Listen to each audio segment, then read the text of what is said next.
ونعوذ بالله من شرور أنفسنا ومن سيئات أعمالنا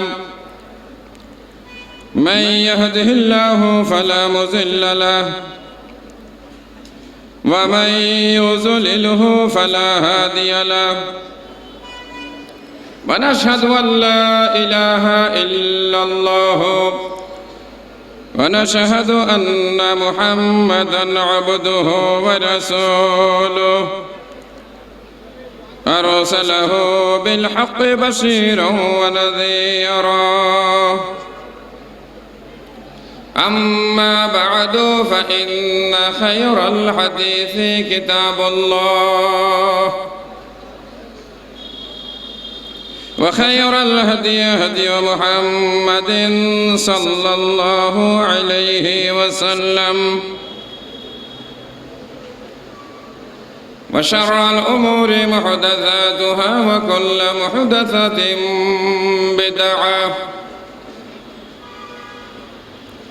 وكل بدعة ضلالة وكل ضلالة في النار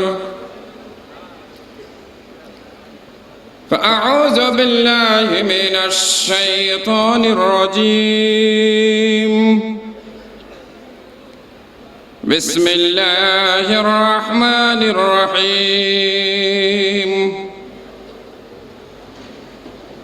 والتين والزيتون وطور سينين وهذا البلد الأمين لقد خلقنا الإنسان في أحسن تقويم ثم رددناه أسفل سافلين إلا الذين آمنوا وعملوا الصالحات فلهم أجر غير ممنون وقال سبحانه وتعالى بسم الله الرحمن الرحيم والضحى والليل إذا سجى ما ودعك ربك وما خلى وللآخرة خير لك من الأولى ولسوف يعطيك ربك فترضى ألم يجدك يتيما فآوى ووجدك ضالا فهدى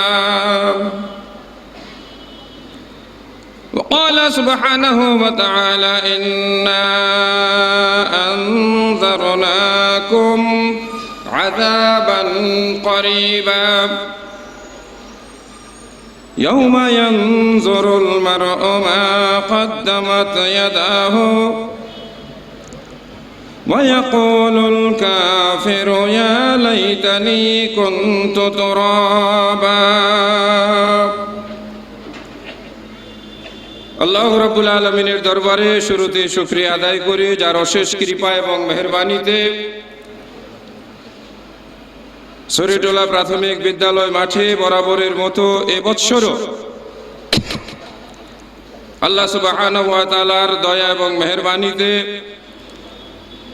মহল্লাবাসীর প্রচেষ্টায় আজকের এই দিনে ইসলামী সম্মেলন অনুষ্ঠিত হতে চলছে।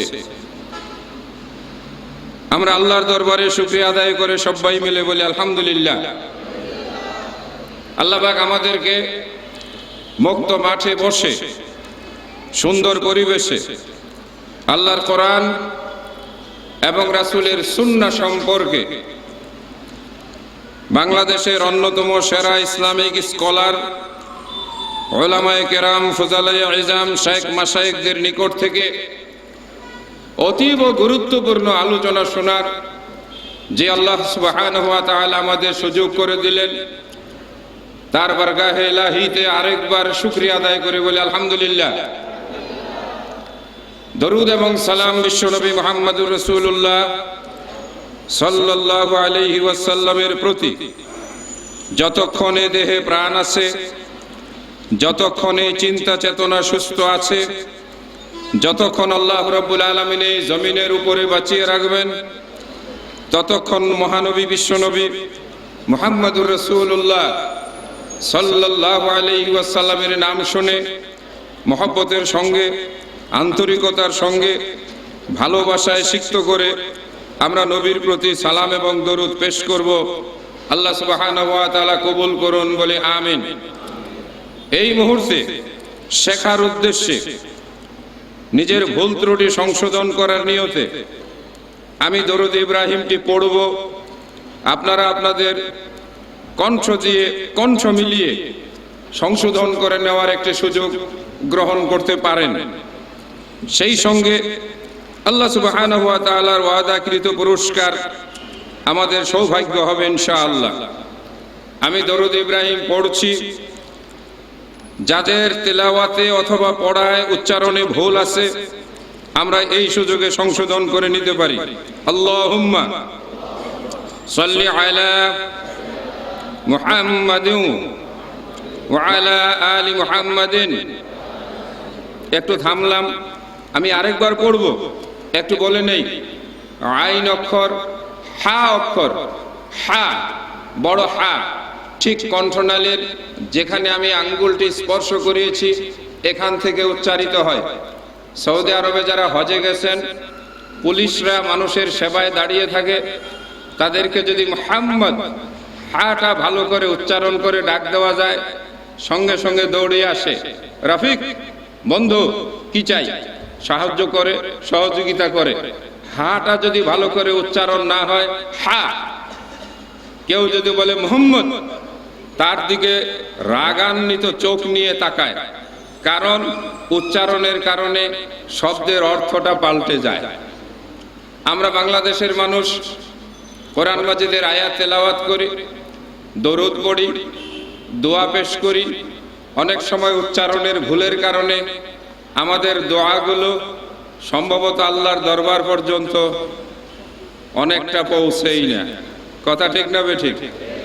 আমরা দরুদ পাঠ করি, হয়তোবা আমাদের দরুদ নবী মুহাম্মদুর রাসূলুল্লাহ সাল্লাল্লাহু আলাইহি ওয়াসাল্লাম পর্যন্ত পৌঁছানোই হয় না। তার কারণ ওটা আসলে দরুদ পড়াই হয় না। দরুদটা তো পাঠাতে হয় কার কাছে? জোরে বলেন, কার কাছে? আল্লাহুম্মা। কাকে ডাক দিলাম? আল্লাহকে। আয় আল্লাহ, সাল্লি আলা মুহাম্মদ, আমার দরুদটা আপনি পৌঁছিয়ে দেন মুহাম্মদ তার কাছে সাল্লাল্লাহু আলাইহি ওয়াসাল্লাম। দরুদ পৌঁছাবেন কে? আমাদের দেশে আবার মাশাআল্লাহ অনেকের যথেষ্ট সাহস আছে, তারা ডাইরেক্ট, মাঝখানে আর আল্লাহকে ডাকাডাকির দরকার মনে করে না। তারা সোজাসুজি বলে, ইয়া নবী সালাম আলাইকা। বলে না? বলে না? এরকম বলিয়া আছে না নাই? তাদের আমার মনে হয় একটু সাহস বেশি। তবে আমাদের ঈমান ও আকীদা বলে পৌঁছানোর মালিক কে? সেজন্য আমরা আল্লাহর কাছে দরুদটি পাঠিয়ে দেই। দরুদটা যদি সহি শুদ্ধ না হয়, আল্লাহ কি তার নবীর কবরে ওই দরুদ পৌঁছাবেন? এজন্য হা এবং আইন। রাত্র গভীর হতে চলছে, আপনাদের জন্য সুসংবাদ শোনাতে পারি। আমার আগে শেখ আব্দুর রাজ্জাক বিন ইউসুফ ঐক্যের উপরে আহলে হাদিসদের মধ্যে দলাদলি বিভেদকে মুছে দিয়ে এক ছাতার নিচে এসে জামাতি শক্তিকে শক্তিশালী করার জন্য মূল্যবান আলোচনা রেখে গেছেন। যদিও আমি এখানে এসে ঘোষণায় শুনেছিলাম মোহতারামের বিষয় জান্নাত এবং জাহান্নাম, তবে শায়েখ প্রয়োজন মনে করেছেন যে জান্নাত জাহান্নাম তো দুনিয়া থেকেই ব্যবস্থা, কি বলেন? আর জান্নাতে যাওয়ার জন্য তো আগে এক ছাতার নিচে আসা বড় জরুরি, কথা ঠিক না বেঠিক? আর এই প্রয়োজনের জন্যই হয়তো ঐক্যের আলোচনা করে গেছেন সংক্ষিপ্তভাবে। আমার উদ্দেশ্য ছিল আমি একটু বেশি সময় শুনবো, যেহেতু আমিও আজকের এই বক্তার একজন ছোটখাটো, এই মাহফিলের একজন ছোটখাটো বক্তা। ওরাই আমাকে টেনে এনে সামনে বসিয়ে দিল। আর শাইখও হয়তো বুঝে নিয়েছেন যে বক্তা যখন এসে গেছে তাহলে আমিও সংক্ষেপ করতে পারি। যাক, আলহামদুলিল্লাহ। কথা যদি কম হয় আর তা যদি দামি হয়, কি বলেন, তাহলে পুষায়া যায় নাকি? আমরা ঐক্যবদ্ধ হব ইনশাআল্লাহ, কি বলেন? আমরা ঐক্যবদ্ধ আছি, বলুন আলহামদুলিল্লাহ। যারা যারা একটু দূরে দূরে আছেন চলে আসেন, ঘরটা ভরে যাবে, ঐক্যটা প্রতিষ্ঠিত হবে। এটাই তো আহ্বান, তাই না? আমরাও বলি আসুন ঐক্যবদ্ধ হই, তারাও বলেন আসুন ঐক্যবদ্ধ হই। তারাও সূরা আল ইমরানের এই আয়াত দিয়ে আহ্বান জানান। খুব ভালো লাগলো, ভালো লাগে যখন আমরা শুনি যে আমরা সবাই দিনের দাওয়াতি কাজে কোরআন এবং সুন্নাহর অনুসারী। আমাদের মধ্যে ছোটখাটো বিভক্তি কখনোই কাম্য নয়, বলেন কথা ঠিক না বেঠিক? ওটাও আমার বিষয় নয়। আমি আপনাদেরকে যে সুসংবাদ শোনাতে চাচ্ছি সেটা হলো, সম্ভবত আমি মাহফিলের শেষ বক্তা। আরেকজন আছে? ও মাশাআল্লাহ। তাহলে আপনাদের টেনশনের কারণ নাই যে আজকে বুঝি রাত 2টার আগেই মাহফিল শেষ হবে। 1.5 ঘন্টা, 2 ঘন্টা, 3 ঘন্টা, নো প্রবলেম। বাট যদি আমার সামনে ভাইজানেরা না ঘুমিয়ে পড়েন। আছেন তো? কোরআন মাজিদ থেকে কিছু আয়াতে কারিমা তেলাওয়াত করেছি, একেবারে আপনাদের জানা শোনা পরিচিত, কথা ঠিক না বেঠিক? 1 নম্বরে সূরা 3 থেকে আয়াত পড়েছি কয়েকটি, সূরা দুহা থেকে কয়েকটি আয়াত তেলাওয়াত করেছি, সূরা নাবার শেষের দিকের কয়েকটি আয়াত আপনাদের সামনে তেলাওয়াত করেছি। ইনশাআল্লাহ এই আয়াতগুলোকে সামনে নিয়ে যতটুকু আল্লাহ সুবহানাহু ওয়া তাআলা তৌফিক দান করেন কথা বলার জন্য চেষ্টা করব ইনশাআল্লাহ। আমরা শোনার জন্য প্রস্তুত আছি তো?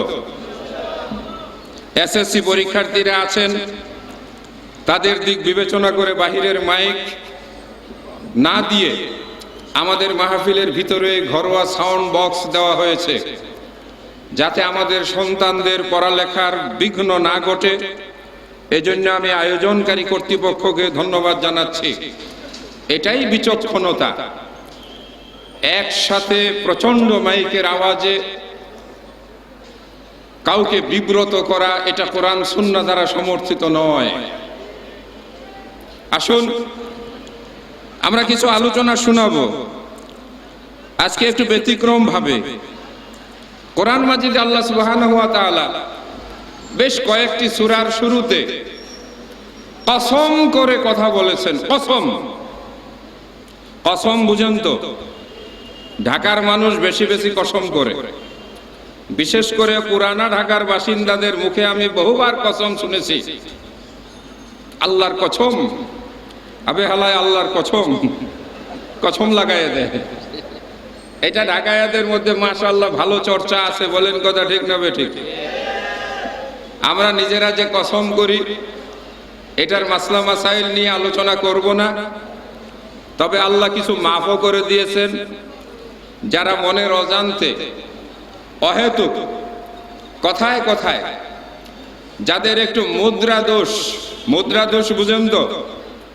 কোথাও বসলে পাটা নাড়তে থাকে বেখেয়ালে, কিছু বলতে থাকলে একই কথা বারবার বলে।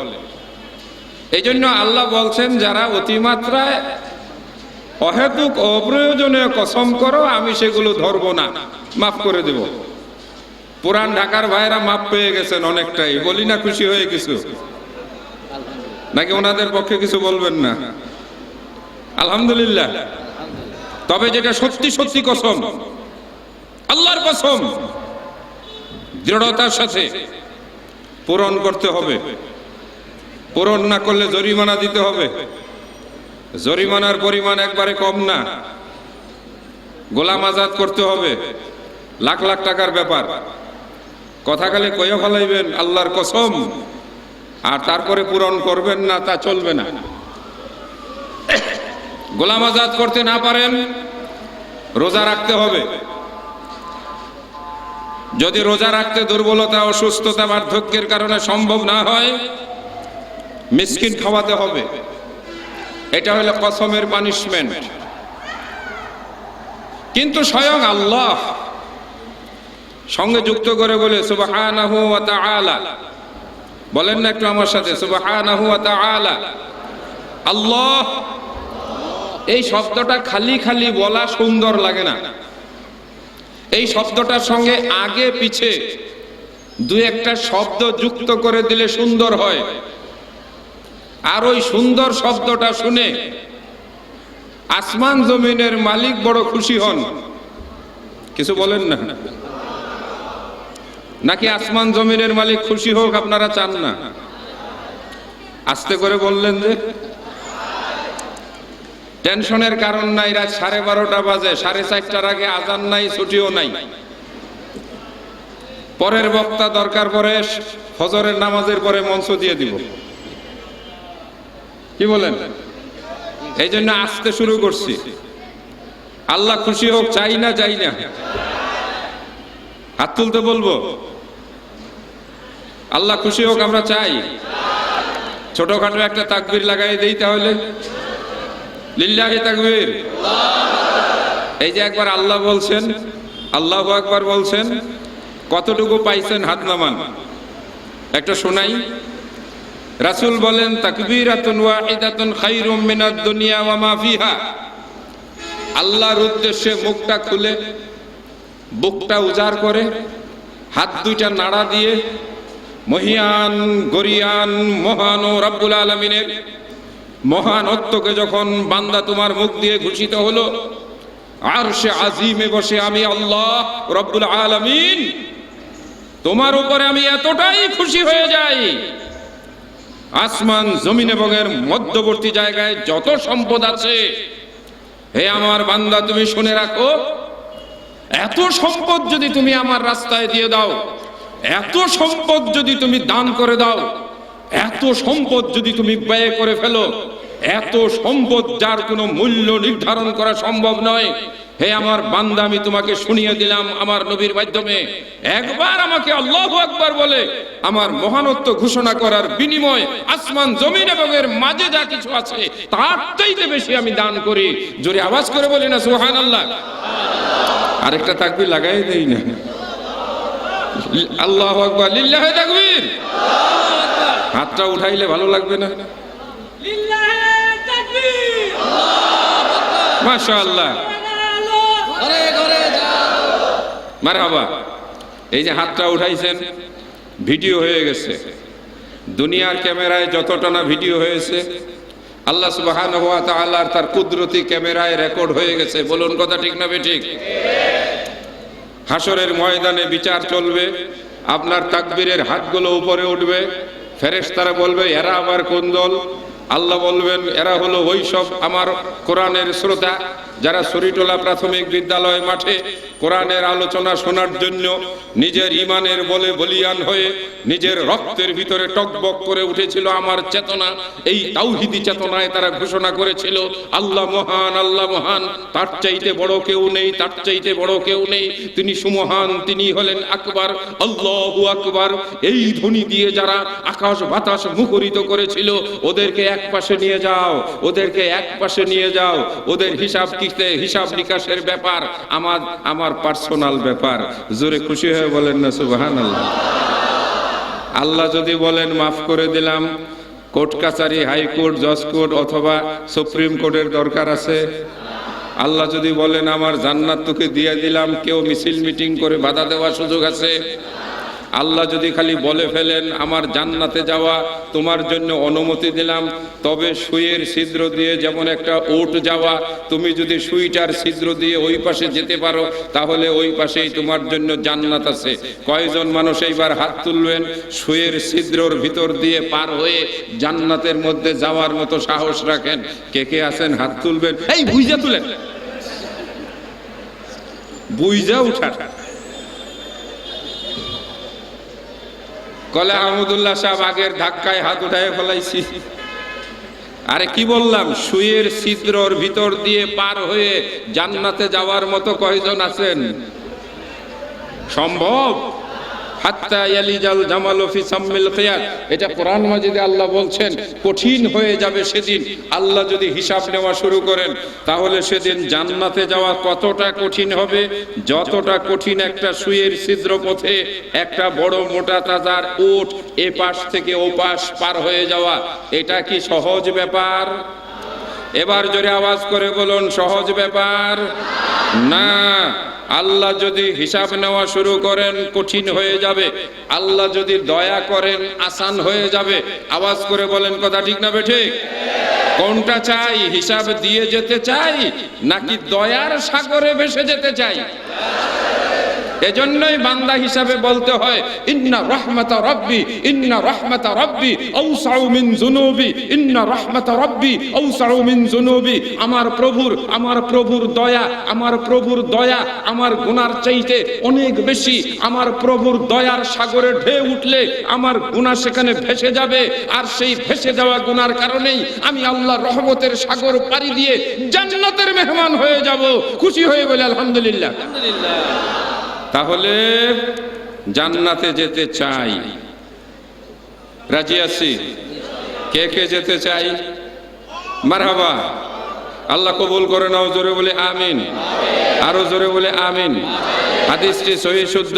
আল্লাহ রসুল বলেন, কোন ব্যক্তি যদি দিনে কমপক্ষে 3 বার আল্লাহ আমাকে তুমি জান্নাতবাসী করো, আল্লাহ আমাকে তুমি জান্নাতবাসী করো, আল্লাহ আমাকে তুমি জান্নাতবাসী করো, সেই দিন রব্বুল আলামিনের কাছে জান্নাত ফরিয়াদ করবে, ইয়া আল্লাহ এই বান্দা আমার ভিতরে আসার জন্য দৈনিক 3 বার করে তোমার কাছে প্রার্থনা জানাতো, দয়া করে রব্বুল আলামিন এই বান্দাটাকে তুমি আমার ভিতরে আসার পারমিশন দিয়ে দাও। নবী মুহাম্মদুর রাসূলুল্লাহ সাল্লাল্লাহু আলাইহি ওয়াসাল্লাম বলেন, জান্নাতের কথা সেদিন আল্লাহ কবুল করবেন এবং তাদেরকে জান্নাতে যাওয়ার অনুমতি দিয়ে দিবেন। খুশি হয়ে বলেন আলহামদুলিল্লাহ। কোন ব্যক্তি যদি আল্লাহর কাছে প্রতিদিন 3 বার জাহান্নাম থেকে পরিত্রাণ চায়, আল্লাহুম্মা ইন্নী আউযু বিকা মিন আযাবিল কবরে ওয়া মিন আযাবিন নার, আয় আল্লাহ আমি কবরের আযাব এবং জাহান্নামের আযাব থেকে তোমার কাছে পরিত্রাণ চাই, আমি নাজাত চাই। আল্লাহর কাছে ভয়ে ভীত হয়ে বুকটা কাঁপিয়ে দিয়ে চোখটা ভারী করে একটু ম্রিয়মান হয়ে আল্লাহর কাছে যদি কেঁদে কেঁদে বলা যায়, আয় আল্লাহ তোমার জাহান্নাম বড় ভয়ঙ্কর ঠিকানা, তোমার জাহান্নাম বড় ভয়ঙ্কর ঠিকানা। তোমার নবী না বলেছে, ওই জাহান্নামের কথা যদি মানুষ জানতো তাহলে মানুষের মুখ থেকে হাসি উঠে যেত। ওই জাহান্নামের কথা যদি মানুষ জানতো তাহলে মানুষ তার স্ত্রীর সঙ্গে শোয়া বন্ধ করে দিত। ওই জাহান্নামের কথা যদি মানুষ জানতো তাহলে সে সুগন্ধি ব্যবহার করে আতর মেখে সুন্দর কাপড় পরে রাস্তায় বের হতো না। ভয়ঙ্কর জাহান্নামের বিপদের কথা শুনে মাটিতে গড়াগড়ি দিয়ে কাঁদতো আর বলতো, ইয়া লাইতানি কুনতু তুরাবা, ইয়া লাইতানি কুনতু তুরাবা। আয় আল্লাহ তুমি যদি আমাকে মানুষ না বানিয়ে আমাকে তুমি মাটি বানিয়ে সৃষ্টি করতে, মানুষ আমার উপর দিয়ে পা দিয়ে আমাকে পারিয়ে আমাকে পায়ের আঘাত করে মানুষ চলে যেত, আমার বুকের উপরে বিভিন্ন জন্তু জানোয়ারেরা তাদের পসরা পায়খানাগুলো ফেলতো, আমি মাটি হয়ে মাটি পায়ের নিচে পড়ে থাকতাম, তাও আমার জন্য ভালো হতো। কিন্তু ভয়ানক জাহান্নামের আযাব মানুষ যদি জানতো তাহলে মানুষের চোখের পানি কখনো মুছতে পারতো না। এজন্যই বক্তৃতার শুরুতে বন্ধুরা আমার গভীর রজনীতে কোরআন মাজিদের একটি আহ্বান আপনাদের কাছে শোনাবো, ফালিয়াযহাকু কালিলান ওয়া ইয়াবকু কাসীরা। একটু কম হাসো, যদি সম্ভব হয় একটু বেশি কাঁদো। ভয়াবহ জাহান্নামের আগুন কোনো কিছু দিয়ে নিভানো যাবে না, শুধু একটি বস্তুই প্রচন্ড জাহান্নামের আগুনকে নিভিয়ে দেওয়ার ক্ষমতা রাখে, আর সেই কঠিন বস্তুটি হলো যেই চোখের পানি আল্লাহর ভয়ে ঝরঝর করে বেরিয়ে আসে, লিমাখাফাতিল্লাহ, আল্লাহকে ভয় করে যেই চোখ দুইটা ভিজে যায়। ইযা যাকারাল্লাহ খালিয়ান ফাফাজাত আইনাহু, যখন জাহান্নামের কথা মনে করে, যখন আল্লাহর কথা মনে করে, যখন আল্লাহর দয়ার কথা মনে করে, মানুষ যখন ঘুমিয়ে থাকে, এই ঘুমন্ত মানুষগুলোর সামনে ওই মানুষটা চুপি চুপি উঠে ওযু বানায়, তারপরে সালাতে দাঁড়িয়ে যায়, তারপরে চোখ দিয়ে ঝরঝর করে পানি পড়তে থাকে। আল্লাহ সুবহানাহু ওয়া তাআলা ওয়াদা করেছেন, এই জাহান্নামের চোখের পানি ঝরা মানুষটিকে আমি জাহান্নামের আগুন দিয়ে জ্বালাবো না। শুনবেন জান্নাত এবং জাহান্নামের বাকি আলোচনা? রাজি আছেন? আলহামদুলিল্লাহ। তবে ধীরে ধীরে, খুব শান্তভাবে, তাড়াহুড়া তো নেই নাকি? কেউ যদি চলে যেতে চান, আমি এখন অনুমতি দিলাম, তিনি বেরিয়ে যান। কারো যদি প্রস্রাবের ব্যাগ ধরে থাকে, একটা আঙ্গুল দেখে আস্তে করে উঠে যান। কারো যদি দুইটার ব্যাগ হয়ে থাকে, দুই আঙ্গুল দেখিয়ে চলে যান। কারো যদি জরুরি কোনো গাড়ি ধরার সমস্যা থাকে, উঠে যান। কিন্তু যখন আমি কোরআন মাজিদ থেকে জাহান্নামের কথা শোনাবো, তখন দয়া করে কেউ যাবেন না। কারণ ওই যাওয়ার সময় হয়েও যেতে পারেন আপনি নিজে জাহান্নামের অধিবাসী। বলুন কথা ঠিক না বেঠিক? কেননা কোরআন মাজিদের আয়াত যখন আল্লাহ রসুল শোনাতেন, আবু জেহেলের দলেরা বলতো চলো আমরা উঠে যাই। তারা বলতো চলো আমরা হইচই করি। আবু জেহেলের দলেরা বলতো কোরআন যেন নবী ভালো করে বুঝাতে না পারে, সেজন্য চলো আমরা বাইরে থেকে আওয়াজ করি। তার মানে হলো দুষ্টামি করা। বলুন কথা ঠিক না বেঠিক? আল্লাহ তাদের উপরে লানত বর্ষণ করেছেন, তারা লাঞ্ছিত হয়েছেন। 17ই রমজান বদরের প্রান্তরে লোকগুলো খুব দাপট দেখিয়েছিল, বড় বেশি সীমা লঙ্ঘনকারী হয়েছিল। তরবারি হাতে নিয়ে এইভাবে তারা নাচানাচি করেছিল।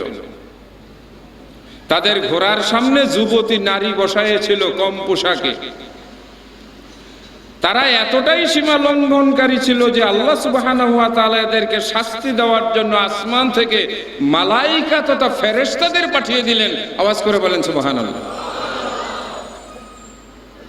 যুদ্ধ শেষ হয়ে গেল।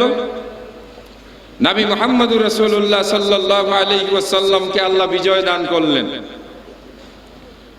ওই বেঈমান অহংকারীদের লাশগুলোকে টেনে এনে একটা অন্ধকার কুয়ার মধ্যে ফেলা হলো। একটার উপরে আরেকটা লাশ, আবু জেহেলের লাশ, উতবার লাশ, কাফের মুশরিকদের লাশ। এরা কোরআনের মাজলিসে আসতো, কেউ আসতো কেউ আসতো না। এরা কোরআনের মাজলিসে এসে বেয়াদবি করত, কেউ শুনতো কেউ শুনতো না। এরা কোরআনের বিরোধিতা করত। এরা কোরআনকে জমিন থেকে মুছে দেওয়ার জন্য চেষ্টা করত। এরা কোরআনের প্রচারক মুহাম্মদুর রাসূলুল্লাহ সাল্লাল্লাহু আলাইহি ওয়াসাল্লামের দিকে পাথর তুলে নিক্ষেপ করত। আল্লাহ পাক তাদেরকে শাস্তি দেওয়ার জন্য কোরআনে সূরা নাজিল করেছেন, তাব্বাত ইয়াদা আবি লাহাব ওয়া তাব্বা। সুতরাং ভাই ও বন্ধুগণ, ঢাকার শহরের সম্ভ্রান্ত মুসলিম ভাইয়েরা, ঈমান ও আকীদায় যারা আল্লাহকে এক বলে বিশ্বাস করেন, যারা এইভাবে নিজের ঈমানকে প্রকাশ করেছেন, আমানতু বিল্লাহি ওয়া মালাইকাতিহি ওয়া কুতুবিহি ওয়া রুসুলিহি ওয়াল ইয়াউমিল আখিরি ওয়াল কদরি খাইরিহি ওয়া শাররিহি মিনাল্লাহি তাআলা ওয়াল বা'সি বা'দাল মাউত। আরেক বর্ণনায় ওয়াল জান্নাতি ওয়ান নারি।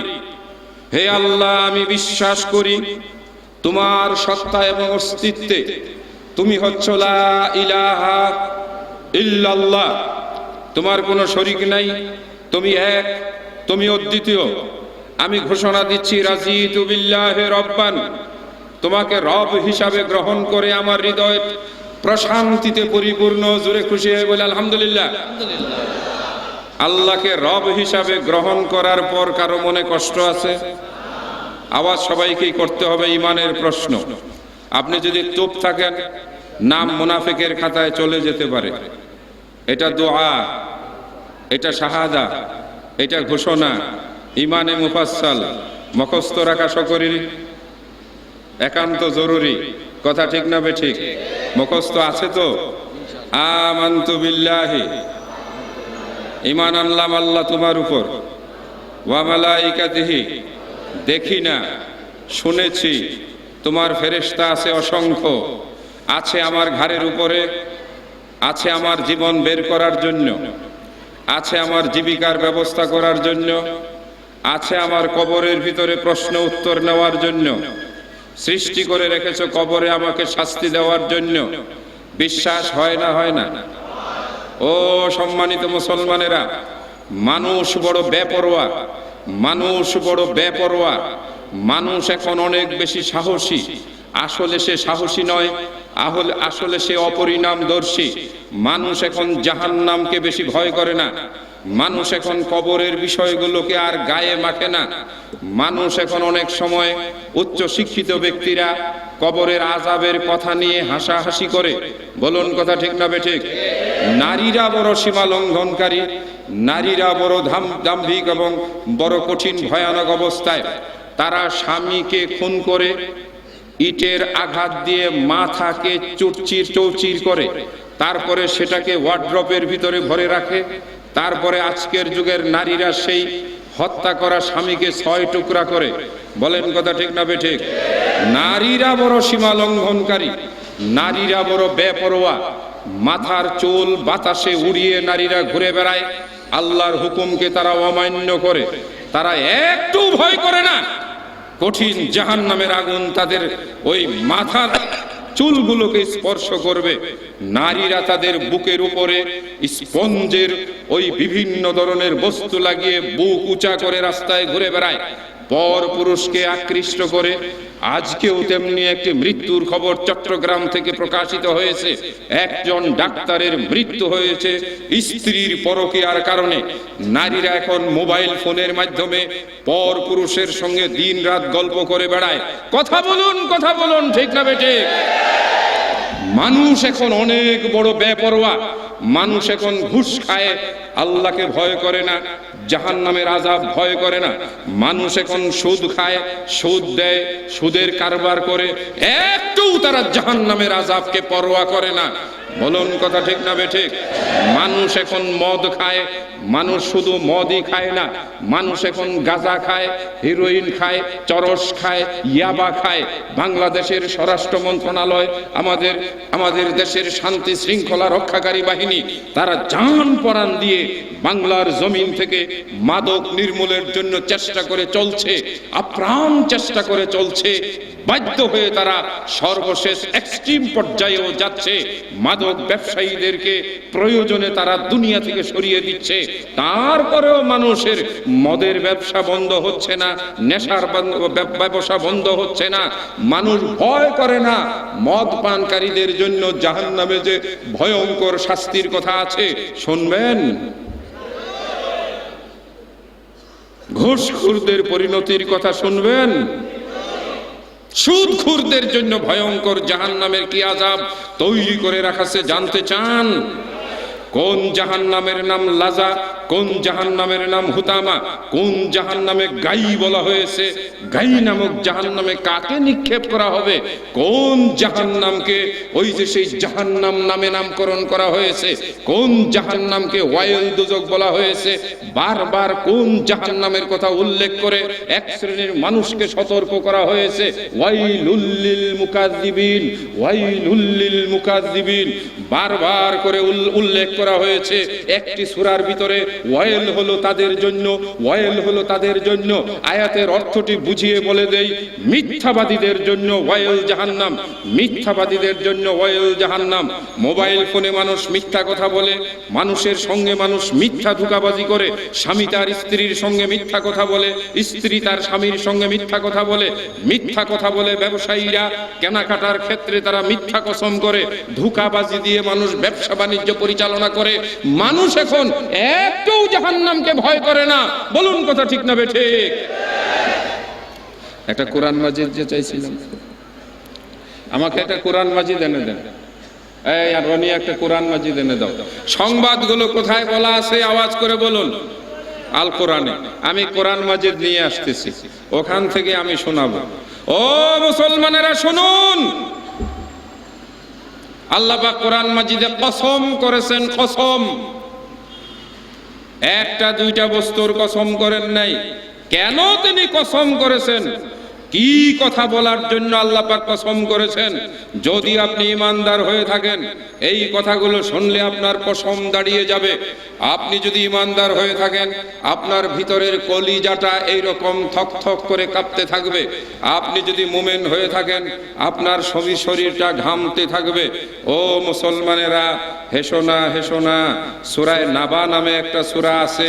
সূরাটার অর্থই হলো একটা ভয়ানক সংবাদ, ভয়ানক সংবাদ।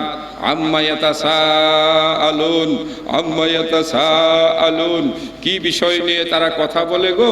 কি বিষয় নিয়ে তারা পরস্পর আলোচনা করে? আনিন নাবাইল আযীম, এক ভয়ানক সংবাদ সম্পর্কে তারা জানতে চায়। এটা কাফেরদের শানেও নাজিলকৃত আয়াত, মুমিনদের শানেও নাজিলকৃত আয়াত। কাফেররা কবরের আযাব নিয়ে, কাফেররা জাহান্নামের আযাবের কথা শুনে, কাফেররা কিয়ামতের কথা শুনে নিজেরা হাসাহাসি করতো আর বলতো, কবে কিয়ামত হবে, কবে কিয়ামত হবে।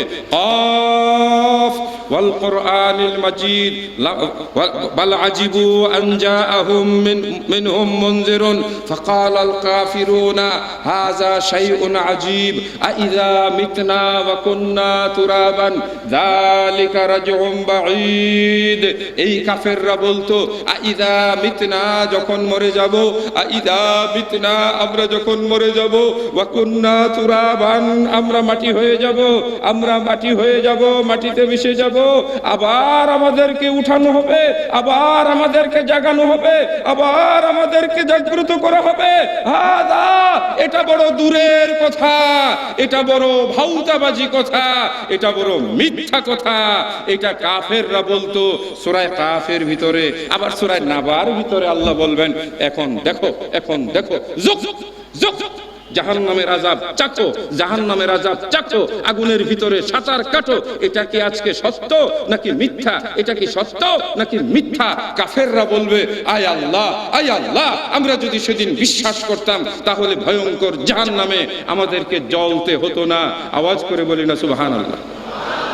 আমি কোরআন মাজিদ নিয়ে আসছি, আপনাদেরকে এক এক করে এই আয়াতগুলো শোনাবো। ধৈর্য যতক্ষণ থাকবে আমি পরকাল বিষয়ে কিছু আলোচনা শোনাবো। আর তার সাথে সাথে আল্লাহ সুবহানাহু ওয়া তাআলা যে কসমগুলো করেছেন, এই কসমের কিছু তাৎপর্য আপনাদের সামনে শোনাবো। ওয়াত্তিন, আমরা সূরাটা শুনি না? অধিকাংশের মুখস্থ আছে না? ওয়াত্তিনি ওয়াজ-যাইতুন ওয়া তুরি সিনিন ওয়া হাযাল বালাদিল আমিন। আল্লাহ কসম করেছেন তিনের কসম, আল্লাহ জাইতুনের কসম করেছেন, আল্লাহ পবিত্র নগরী কাবা, পবিত্র নগরী মক্কার কসম করেছেন, আল্লাহ সিনাই পর্বতের কসম করেছেন। চারটি মহামূল্যবান বস্তুর কসম করে বলেন, লাকাদ খালাকনাল ইনসানা ফি আহসানি তাকওয়িম। হে মানুষ, আমি তোমাকে বড় সুন্দর করে তৈরি করেছি, আমি তোমাকে চমৎকার গঠন দিয়ে সৃষ্টি করেছি, আমি তোমাকে সমস্ত জীবজন্তু, আমার সমস্ত সৃষ্টি জগতে আমি তোমাকে বড় মর্যাদা দান করেছি। এই আয়াত নাজিল করার পরে আল্লাহ পাক সুন্দর করে সৃষ্টি করা এই অনিন্দ সুন্দর মানুষটাকে লক্ষ্য করে বলেন, আল্লাহ বলেন, মানুষ রে, আমি তোমাকে যত সুন্দর করে বানালাম, এবার শুনো তোমার জন্য যে ভয়ানক সংবাদ, আর সেটা হলো সুম্মা রাদাদনাহু আসফালা সাফিলিন। হে মানুষ, আমি তোমাকে নিক্ষেপ করব, আমি তোমাকে ফেলে দিব, আমি তোমাকে ছুঁড়ে মারব, আমি তোমাকে পিষে ফেলবো। নিজেরা একটু আল্লাহর কাছে বলে নেই, নাউযুবিল্লাহি মিন যালিক, একটু ইস্তিগফার করি, আস্তাগফিরুল্লাহ, আস্তাগফিরুল্লাহ, আস্তাগফিরুল্লাহ। আমার প্রাণের ভাইয়েরা, মানুষকে বড় সুন্দর করে বানানো হয়েছে, আর তাই তো মানুষ এই সৌন্দর্যকে নিয়ে বড় বড়াই করে। বলুন কথা ঠিক না বেঠিক? মানুষ অহংকার করে রূপ যৌবন নিয়ে, নারীরা অহংকার করে তার সৌন্দর্য এবং রূপ নিয়ে, নারীরা অহংকার করে তার শরীরের সৌন্দর্য নিয়ে, রূপ এবং লাবণ্য নিয়ে পুরুষেরা অহংকার করে, তার শরীরের শক্তি এবং বাহাদুরি নিয়ে মানুষ অহংকার করে, টাকা এবং পয়সার মালিক হয়ে গেলে মানুষ অহংকার করে, ক্ষমতা এবং প্রাচুর্যের অধিকারী যদি হয় মানুষ অহংকার করে, যখন তার হাতে প্রচুর পরিমাণে ক্ষমতা আসে মানুষ তখনই অহংকার করে, যখন তার হাতে ওই যে সেই মানুষকে বশীভূত করার মতো অস্ত্র শস্ত্র হাতে এসে যায় মানুষ তখন সীমা লঙ্ঘনকারী হয়ে যায়। আল্লাহ রাব্বুল আলামিন কঠিন ভাবে ওই যে সেই সূরা ৩-এর ভিতরে বড় সাবধান করে ভয়ঙ্কর শব্দ দিয়ে আল্লাহ রাব্বুল আলামিন বলে দিয়েছেন, হে মানুষ শোনো, সুম্মা রাদাদনাহু আসফালা সাফিলিন, আমি তোমাকে ফেলে দিব, আমি তোমাকে নিক্ষেপ করব সবচাইতে নিকৃষ্টতম জায়গায়, সবচাইতে ভয়ঙ্কর এবং সবচাইতে কঠিন জায়গায়, সর্বনিম্ন জায়গায়, যেই জায়গার কথা তুমি ভাবতেও পারো না আমি তোমাদের জন্য তৈরি করে রেখেছি। কেন? আল্লাহ পাক এর জবাব দিয়েছেন সূরা দাহারের ভিতরে। আল্লাহ বলেন, হাল আতা আলাল ইনসানি হিনুম মিনাদ দাহরি লাম ইয়াকুন শাইআম মাযকুরা। আল্লাহ বলেন, মানুষ রে, আমি তোমাকে এক নিশ্চিহ্ন এমন এক বস্তু থেকে আমি তোমাকে বানালাম যখন তোমার নিজের কোনো অস্তিত্ব ছিল না, কেউ তোমাকে জানতো না, তোমার পিতা অথবা তোমার মাতা কেউ তোমার সম্পর্কে তোমার খবর রাখে নাই, আমি তোমাকে তৈরি করেছি, অতএব আমি তোমাকে কান দিয়েছি, আমি তোমাকে চোখ দিয়েছি, আমি তোমাকে ব্রেন দিয়েছি, আমি তোমাকে হৃদয় দিয়েছি, আমি তোমাকে হেদায়েতের জন্য মহাগ্রন্থ আল কোরআন দিয়েছি। এগুলো পাওয়ার পরেও যখন তুমি অন্ধ হয়ে থেকেছো, আমার কোরআন তুমি পড়োনি, আমার কোরআন তুমি উপলব্ধি করোনি, আমার কোরআনের উপদেশ তুমি গ্রহণ করোনি, তুমি ভেবো না আমি তোমাকে এমনি এমনি ছেড়ে দেব। জোরে বলি সুবহানাল্লাহ, লিল্লাহি তাকবীর। আল্লাহ পাক এই কোরআনের শেষে কতগুলো সূরা নাজিল করেছেন। আমার সম্মানিত ভাইয়েরা, আমি আস্তে আস্তে কিছু আলোচনা শোনাবো। একটি সূরা আমার সামনে বের হয়ে গেছে, এখানেও আল্লাহ কসম করেছেন, বিসমিল্লাহির রহমানির রহিম, লা উকসিমু বিয়াউমিল কিয়ামা। এ মানুষেরা শোনো, আমি কিয়ামত দিবসের কসম করে বলছি, কিয়ামত কিয়ামত কিয়ামত একদিন হবে, একদিন কিয়ামত সংগঠিত হবে, ভয়ানক সেই সংবাদ। আল কারিআতু মাল কারিআ ওয়া মা আদরাকা মাল কারিআ। কিয়ামতের ভয়াবহতা, বিপর্যয়, ধ্বংসযজ্ঞ লীলা কি তোমরা জানো? ওয়া মা আদরাকা মাল কারিআ, সেই ভয়ঙ্কর ধ্বংসযজ্ঞ বিপর্যয় কি? আল্লাহ কোরআন মাজিদের ভিতরে সাবধান করে দিয়ে বলেন, আমি কিয়ামত দিবসের কসম করে বলছি, আমি নফসে লাওয়ামার কসম করে বলছি, আমি নফসে লাওয়ামার কসম করে বলছি। এবারের সংবাদটা শুনুন, দেখুন তো ভিতরে কেঁপে ওঠে কিনা, দেখুন তো ভিতরে ভয় লাগে কিনা। আল্লাহ বলছেন, আয়াহাসাবুল ইনসানু, এ মানুষ তুমি কি মনে করেছো, তুমি কি ভেবে নিয়েছো, তোমার কি ধারণা? আল্লাহ নাজমা ইজামা, আমি তোমার মাটিতে মিশে যাওয়া, রুই রুই হয়ে যাওয়া, বালুর সঙ্গে মিশে যাওয়া তোমার হাড্ডিগুলোকে কি আমি আবার একত্রে জমা করতে পারবো না? জোরে বলেন হ্যাঁ না না। এর জবাব হলো অবশ্যই।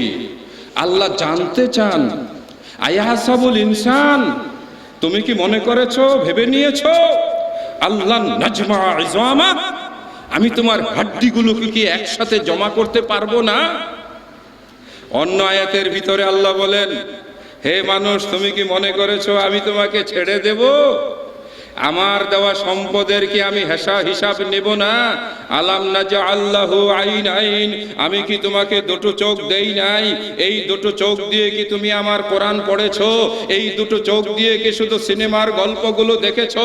এই কোরআনকে বাদ দিয়ে কি তুমি স্টার জলসা অথবা এই ধরনের টিভি চ্যানেলের নাটকগুলো দেখেছো? হে ঢাকার শহরের মা বোনেরা, আপনারা যারা কোরআনের আলোচনা শুনতে এসেছেন, সকাল বিকালকে এই কোরআন খানি তেলাওয়াত করেন, এই কোরআনের মাঝে যে আল্লাহ পাক আপনার জন্য ভয়ঙ্কর সংবাদ দিয়েছেন, এই কোরআনের ভিতরে আল্লাহ সুবহানাহু ওয়া তাআলা আপনার জন্য বলছেন ফাইযা বারিকাল বাসারু ওয়া খাসাফাল কামারু ওয়া জুমিআশ শামসু ওয়াল কামারু। এই আয়াতগুলো বড় ভয়ের আয়াত। চোখ বেরিয়ে যাবে, চোখ বেরিয়ে যাবে, রক্তের মতো লাল ফিঙ্কি দিয়ে চোখ বেরিয়ে যাবে। ওগো আল্লাহর বান্দারা, যেই চোখ দুটো তোমার কপালের ভিতরে আছে, যেই চোখ দুটো তোমার কপালের ভিতরে আছে, এই সূরায় আল্লাহ পাক কসম করে বলছেন, আল্লাহ পাক কসম করে বলছেন তোমার চোখ বেরিয়ে যাবে, তোমার চোখ বিস্ফারিত হবে, তোমার চোখ দিয়ে ফিনকি দিয়ে রক্ত বের হবে, তোমার চোখ ফেটে যাবে, তোমার চোখ ফেটে যাবে। কি পেয়েছো তোমরা? আল্লাহর জমিনের উপরে ঘুষ খাও, আল্লাহর জমিনের উপরে মদ খাও, আল্লাহর জমিনের উপরে ব্যভিচার করে বেড়াও, আল্লাহর জমিনের উপরে বাটপারি টাউটারি করো, আল্লাহর জমিনের উপরে আল্লাহর হুকুম অমান্য করো। আল্লাহর জাহান্নামকে তোমাদের ভয় লাগে না। আল্লাহ ছাড়বে না, আল্লাহ কাউকে ছাড়বে না, আল্লাহ কাউকে ছাড়বে না। আল্লাহ কোরআন মাজিদে বলেন, আল্লাহ কোরআন মাজিদে বলেন ইয়াসআলু আইয়ানা ইয়াউমুল কিয়ামা। মানুষ ঠাট্টা করে কবে কিয়ামত হবে, কবে কিয়ামত হবে, কিয়ামত বলে কিছু হবে না, কিয়ামত বলে কিছু হবে না, এইভাবে তারা কথা বলে। আল্লাহ বলেন ফাইদা বারিকাল বাসারু ওয়া খাসাফাল কামারু। চাঁদের আলো নিভে যাবে, চাঁদের আলো নিভে যাবে, চাঁদ নিষ্ক্রিয় হয়ে যাবে। ওয়া জুমিআশ শামসু ওয়াল কামারু। চন্দ্র এবং সূর্য দুইটা একসাথে লেগে চূর্ণ বিচূর্ণ হয়ে যাবে। বলেন না কিছু সুবহানাল্লাহ। এগুলো কার কথা? বিশ্বাস হয়? বিশ্বাস হইলে আপনি ইমানদার, বিশ্বাস না হইলে আপনি কাফের। বহু মানুষ আছে যারা টুপি মাথায় দেয়, পাঞ্জাবি করে, নামাজ পড়ে, কিন্তু ইমানদার নয়, কারণ সে পরকাল বিশ্বাস করে না। যদি পরকাল বিশ্বাস হতো, আল্লাহ পাক কোরআন মাজিদে বলছেন এই যে আমার হাতের মধ্যে পানির বোতলটি আছে, জাহান্নামের কথা শুনলে এইভাবে বোতলটি পড়ে যেত। মায়ের পেট থেকে সন্তান এইভাবে পড়ে যাবে। মায়ের পেটে সন্তান ধারণ করেছে হাসরের ময়দানে, কঠিন সেই বিচারের দিনে, সেই হাসরের প্রচন্ড প্রকম্পনে আমার হাত থেকে যেভাবে বোতলটি পড়ে গেছে, গর্ভবতী মহিলার পেট থেকে সন্তানটা এইভাবে পড়ে যাবে। ইন্না লিল্লাহি ওয়া ইন্না ইলাইহি রাজিউন। ওগো আল্লাহর বান্দারা, আল্লাহকে ভয় করো। একটি মুহূর্তের জন্য তোমার ভিতরে যদি আল্লাহর ভয়, আল্লাহর খৌফ তৈরি হয়, তোমার জন্য জান্নাতের দরজা খুলে যাবে, তোমার জন্য জাহান্নামের দরজা বন্ধ হয়ে যাবে। আল্লাহর ভয়ে যদি তোমার চোখ দিয়ে এক ফোঁটা পানি বেরিয়ে আসে, তোমার চোখের সামনে যদি দাউ দাউ করে জাহান্নামের আগুনগুলো জ্বলতে দেখে তুমি ভয়ে কেঁপে ওঠো, আল্লাহর কোরআন তোমার জন্য ওয়াদা করেছে ইল্লা মান তাবা ওয়া আমানা ওয়া আমিলা সালিহান। কেউ যদি আল্লাহর কাছে তওবা করে, কেউ যদি আল্লাহর কাছে তওবা করে, ফায়ুবাদদিলুল্লাহু সাইয়্যাতিহিম বিল হাসানাত। আল্লাহ তার গুনাহগুলোকে নেকিতে পরিণত করে আল্লাহ তাকে জান্নাতবাসী করে দিবেন। জোরে খুশি হয়ে বলেন আলহামদুলিল্লাহ। আলহামদুলিল্লাহ।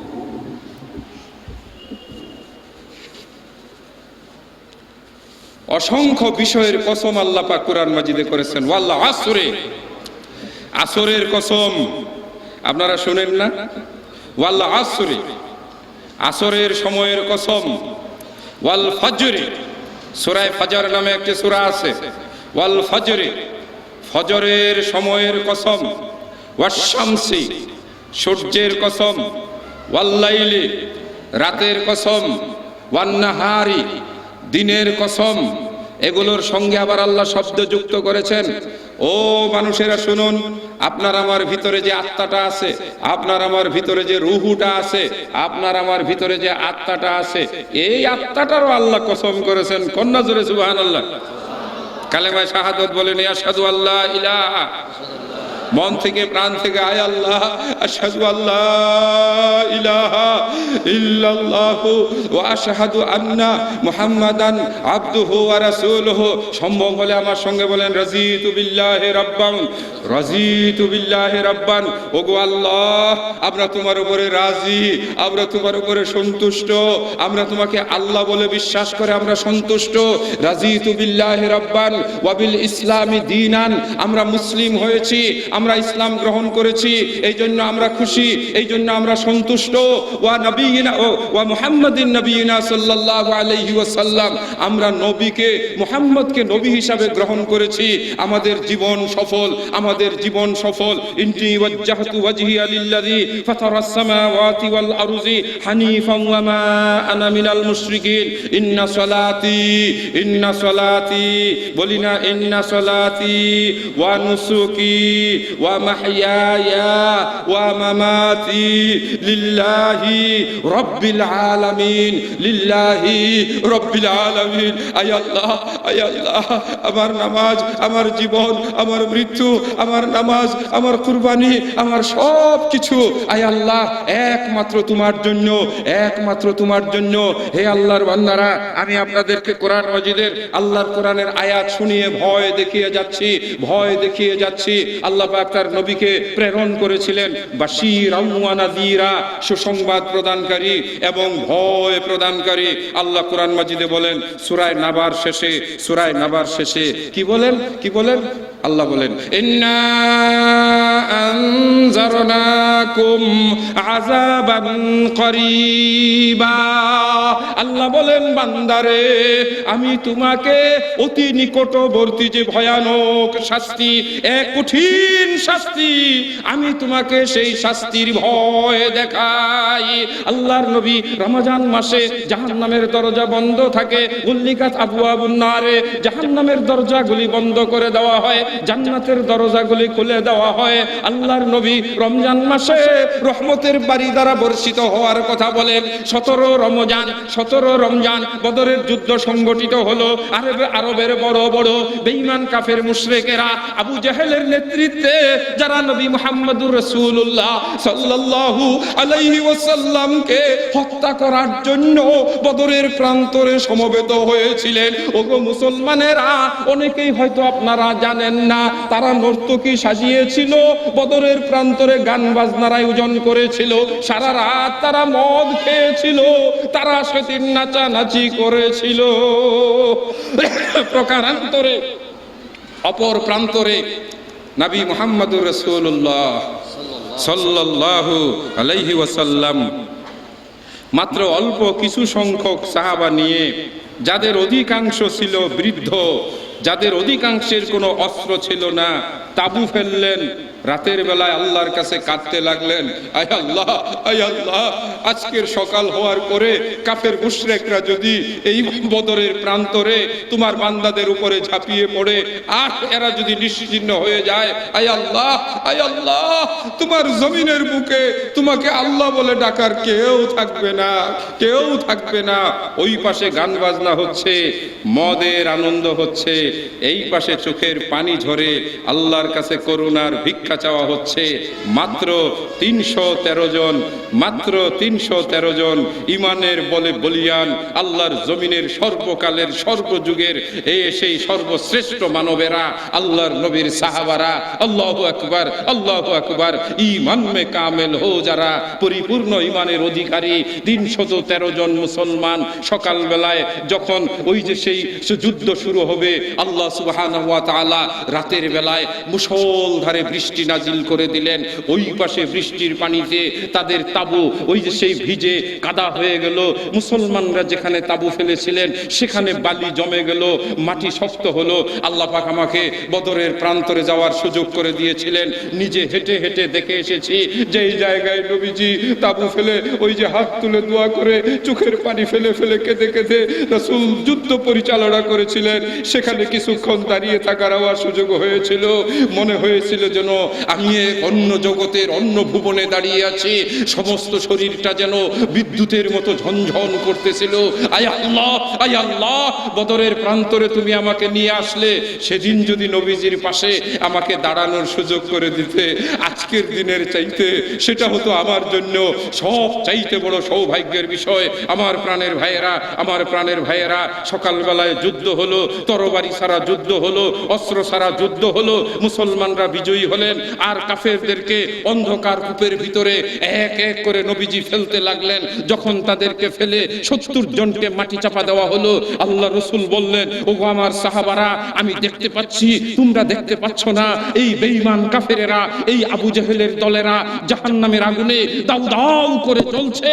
রমজান তাদের জন্য কোনো করুণা বয়ে আনে নাই। জোরে বলেন সুবহানাল্লাহ। রমজান তো রহমতের মাস, তাই না? কিন্তু যারা বেঈমান, যারা কাফের, যারা মুশরিক, যারা অহংকারী, তাদের জন্য রমজান কোনো রহমত বহন করে আনে না। রাসূল বলছেন আমি দেখতে পাচ্ছি ওদেরকে জাহান্নামের আগুন গ্রাস করে ফেলেছে, ওই কুয়া এখনো রয়ে গেছে, অন্ধকার কুয়া এখনো পড়ে আছে। ওই কুয়া মানুষ দেখতে যায় যেখানে জাহান্নামীদেরকে ভয়ঙ্কর শাস্তি দেওয়া হয়েছে, যেখানে পোড়ানো হয়েছে।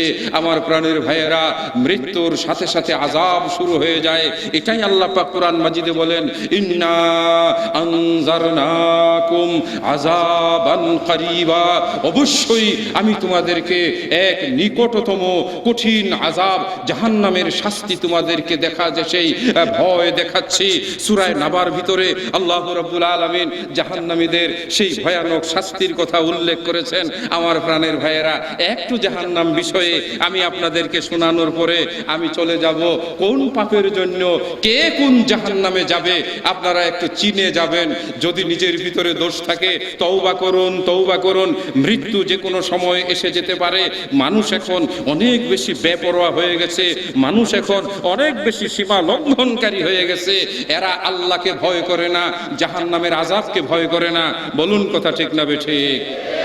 সুধীবৃন্দ, বক্তৃতার শুরুতে আমি আপনাদেরকে নিয়ে দরুদ ইব্রাহিম সহি শুদ্ধভাবে পড়ার জন্য আহ্বান জানিয়েছিলাম। হা এবং আইন কোথা থেকে উচ্চারণ হয়? গলার মাঝখান থেকে, গলার মাঝখান থেকে, হালকুমের মধ্যবর্তী স্থান থেকে। এই জন্য বলতে হয় আলহামদু, আলহামদু। একটু চেষ্টা করি না, আলহামদু। রুকুতে গিয়ে কোন দোয়াটা বলতে হয়? সুবহানা। অনেকেরই হয় না সুবহানা। রব্বিয়াল আযীম, আইন আযীম। একবার রুকুতে আল্লাহকে এই পবিত্র তাসবিহ স্মরণ করে ডাক দিলে আল্লাহ তার জন্য জাহান্নামের দরজা বন্ধ করে রাখেন। বলেন না সুবহানাল্লাহ? আর সাজদায় গিয়ে যখন আল্লাহর বান্দা আল্লাহর মহানত্ব ঘোষণা করে বলে সুবহানা রব্বিয়াল, শব্দটা কিভাবে হবে? আ আ, প্রথমটা হামজা কণ্ঠনালীর শুরু থেকে আ, তারপর একটা আইন, আঙ্গুল নাড়াবেন আ আ আ আ আ আ। হয় না, হয় না। বহু আলেম উলামা পর্যন্ত যারা ভালো করে মাখরাজ উচ্চারণ শিখে নাই, তাদের এই শব্দ উচ্চারণ হয় না। আমাদের ঢাকা মহানগর তথা মহানগরের সম্মানিত সভাপতি তাবলীগ জামাত নিয়ে বিভিন্ন এলাকায় ছুটে যান, দিনব্যাপী মুসল্লিদের রাখেন। গত কয়েকদিন আগেও তিনি ওই যে সেই ঢাকার বাইরে কাঞ্চন এলাকায় প্রায় 90 জনের মতো মুসল্লি নিয়ে গিয়েছিলেন। দিনব্যাপী তালিম দেওয়া হয়েছে। আমরা তাবলীগ শুরু করেছি। বাংলাদেশ জমিয়তে আহলে হাদিস এটাই বাংলাদেশে একমাত্র প্রাচীন এবং প্রথম। এটা অরাজনৈতিক সংগঠন। এটার কোনো ওই যে সেই দুনিয়াবি লাভ লোকসানের বিবেচনা করে না। এটা কোনো আন্দোলন নয়, এটার নাম কোনো মুভমেন্ট নয়। আন্দোলন মানে হচ্ছে সীমিত সময়ের জন্য, সময় যখন ফুরিয়ে যায় আন্দোলন তখন শেষ হয়ে যায়। আন্দোলনের মধ্যে এক ধরনের একটা ওই যে সেই বিপ্লবাত্মক ভাব থাকে। ইসলামের দাওয়া, ইসলামের কাজ হলো দাওয়াতের মাধ্যমে। আল্লাহ কোরআন মাজিদে কঠিন ভাবে নিষেধ করে দিয়েছেন, লাস্তা আলাইহিম বিমুসাইদির। এ নবী, আপনাকে আন্দোলন করে, আপনাকে নেতা হয়ে, আপনাকে দারোগার মতো চাবুক নিয়ে মুসলমানদেরকে পিটিয়ে মুসলমান বানানো, অমুসলিমদেরকে ইসলামে দীক্ষিত করার জন্য আপনাকে পাঠানো হয় নাই। ইন্নাকা লা তাহদি মান আহবাবতা, আপনি যাদের ভালোবাসেন, পছন্দ করেন, আপনি তাদেরকে হিদায়াত দিবেন, এটাও হবে না। বরং আপনার কাছে যে কোরআন নাজিল করা হয়েছে, বাল্লিগ মা উনজিলা ইলাইকা, আপনার কাছে যে কোরআন নাজিল করা হয়েছে আপনি এটার তাবলীগ করুন, পৌঁছিয়ে দেন। ইসলাম পৃথিবীর বুকে ছড়িয়েছে তাবলীগের মাধ্যমে, ইসলাম তরবারির মাধ্যমে যায় নাই। একদল মানুষ ইসলামকে রাজনৈতিক রং দিয়ে বাংলাদেশে এক ধরনের অস্থিরতা তৈরি করার অপপ্রয়াসে যারা লিপ্ত ছিলেন, বর্তমান সময়ের সচেতন মানুষ তারা নিজেদের জ্ঞান বুদ্ধি দিয়ে বিচার করতে পেরেছে ইসলামের দাওয়াত কোনো নির্দিষ্ট নির্দিষ্ট ভূখণ্ডের জন্য নয়, এটা সারা পৃথিবীর মুসলমানের জন্য। আল্লাহর কোরআন বলেছে, ওয়ামা আরসালনাকা ইল্লা রাহমাতাল লিল আলামিন। আল্লাহর নবীকে আল্লাহ পাক সমগ্র বিশ্ববাসীর জন্য রাহমাতুল লিল আলামিন করে প্রেরণ করেছেন। তিনি বাংলাদেশের জন্য নবী, ভারতের জন্য নবী, চীনের জন্য নবী, রাশিয়ার জন্য নবী, আমেরিকার জন্য নবী, কানাডার জন্য নবী, অস্ট্রেলিয়ার জন্য নবী, জার্মান, জাপান সব দেশের জন্যই নবী মুহাম্মদুর রাসূলুল্লাহ সাল্লাল্লাহু আলাইহি ওয়াসাল্লামকে নবী হিসাবে প্রেরণ করা হয়েছে। আল্লাহর নবীর দাওয়াত সারা পৃথিবীর মানুষের জন্য, বাংলা ভাষাভাষীর জন্য, উর্দু ভাষাভাষীর জন্য, আরবি ভাষাভাষীর জন্য, ইংরেজি ভাষাভাষীর জন্য, ফ্রান্স ভাষাভাষীর জন্য, চীন ভাষাভাষীর জন্য। আল্লাহর নবী সকল মানুষের জন্য নবী, বাঙালির জন্য, আমেরিকানের জন্য, চাইনিজদের জন্য, কোরিয়ানদের জন্য, ফিলিপাইনের জন্য, সকল বর্ণের সকল রঙের মানুষের জন্য নবী মুহাম্মদুর রাসূলুল্লাহ সাল্লাল্লাহু আলাইহি ওয়াসাল্লাম নবী। সেই জন্য তাকে নির্দিষ্ট গণ্ডির ভিতরে কোনো আন্দোলনের মানদণ্ড দিয়ে বেঁধে রাখা যায় না, যাওয়া সম্ভব নয়। আর একটাই মাত্র ইসলামের প্রচার ও প্রসারের পথ, সেটার নাম হলো দাওয়াত ও তাবলীগ। যারা দাওয়াত ও তাবলীগ দিয়েছেন তাদের নাম হয়েছে নবী এবং রাসূল। নবী মানে সংবাদ বহনকারী, রাসূল হলেন সংবাদ পৌঁছে প্রদানকারী। আল্লাহ যে সংবাদ দিয়েছেন এই সংবাদকে পৌঁছে দেওয়ার জন্য বাংলাদেশে কোরআন এবং সহিহ হাদিস ভিত্তিক এই আন্দোলন আজকের নতুন কোনো আন্দোলন নয়। মহানবী বিশ্বনবী মুহাম্মদুর রাসূলুল্লাহ সাল্লাল্লাহু আলাইহি ওয়াসাল্লাম থেকে এই আন্দোলনের সূচনা, এই দাওয়াতের সূচনা, এই তাবলীগের সূচনা সাহাবায়ে কেরামদের মাধ্যমে ভারত উপমহাদেশে ইসলাম আসে। ইসলাম সুমহান এই দ্বীনে দাওয়াত উলামায়ে কেরাম, মুহাদ্দিসিনে কেরাম তাবলীগের মাধ্যমে আজকের বর্তমান সময় পর্যন্ত মানুষের ঘরে ঘরে ইসলামকে পৌঁছিয়ে দিয়েছেন।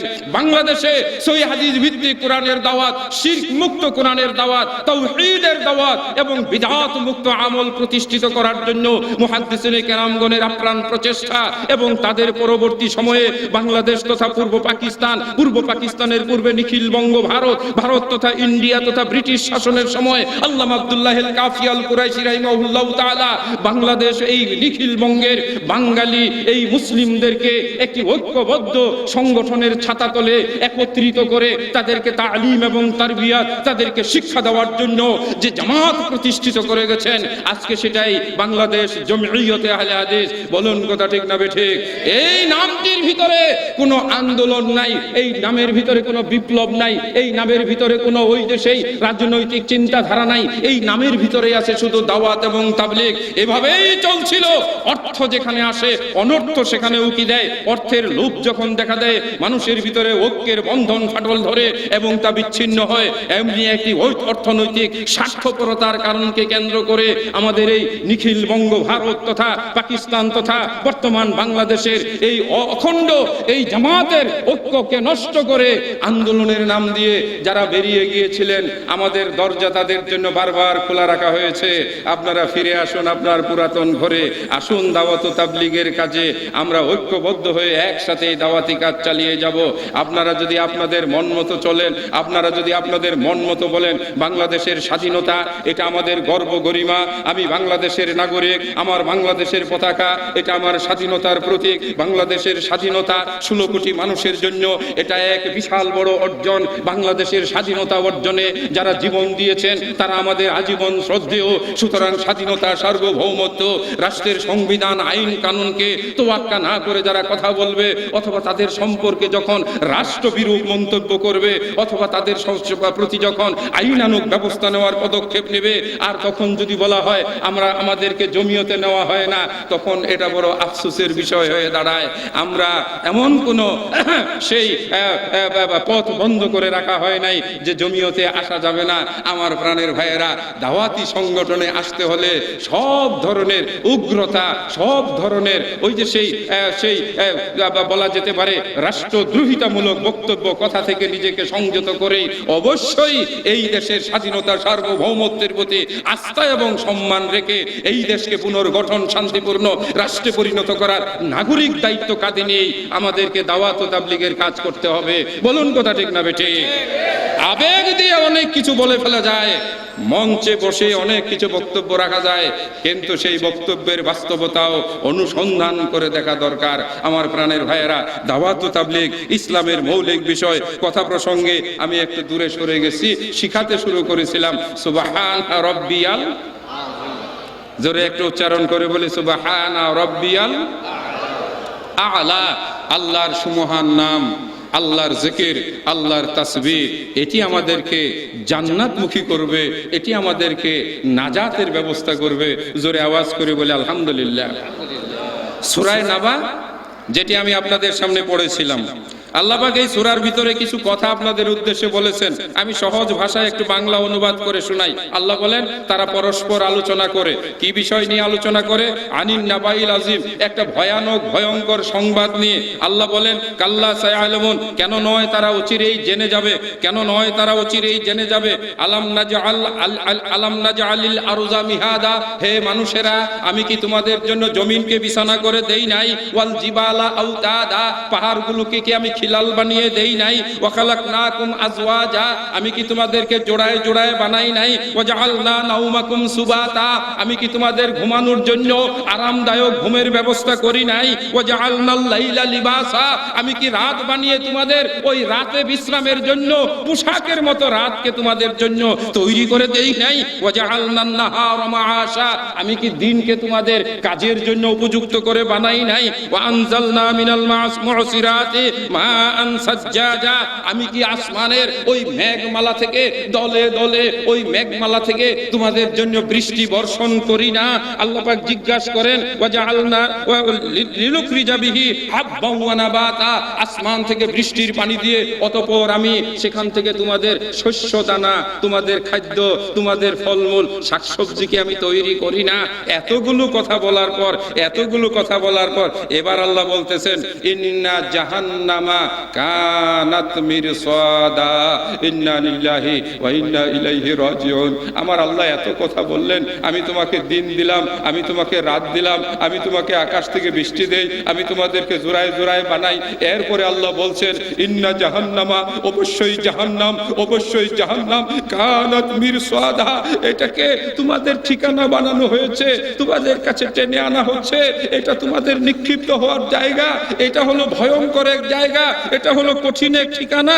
লিতাগিনা মাআবা, লিতাগিনা মাআবা, তাগিন অবাধ্য, তাগিন অবাধ্য, যারা আল্লাহর কথা মানে না। লিতাগিনা, যারা সীমা লঙ্ঘনকারী, যারা অহংকারী, যারা দাপট দেখায়, যারা বাহাদুরি দেখায়, যারা মুতাকাব্বিরিন, যারা মুতাকাব্বিরিন। আমার সম্মানিত ভাইরা, বুখারী শরীফের হাদিসটি আমি আপনাদের সামনে এই পর্যায়ে শোনাতে পারি। লিতাগিনা মাআবা, লিতাগিনা মাআবা। আল্লাহ সুবহানাহু ওয়া তাআলা, আল্লাহ সুবহানাহু ওয়া তাআলা এই হাদিস এই সম্পর্কে নবী মুহাম্মদুর রাসূলুল্লাহ সাল্লাল্লাহু আলাইহি ওয়াসাল্লাম বলতেছেন, আল্লাহ আন আদি ইবনে হাতিব রাদিয়াল্লাহু তাআলা আনহু قال قال رسول الله صلى الله عليه وسلم لا يقفن احدكم بين يدي الله ليس بينه وبين الله حجاب ولا ترجمان।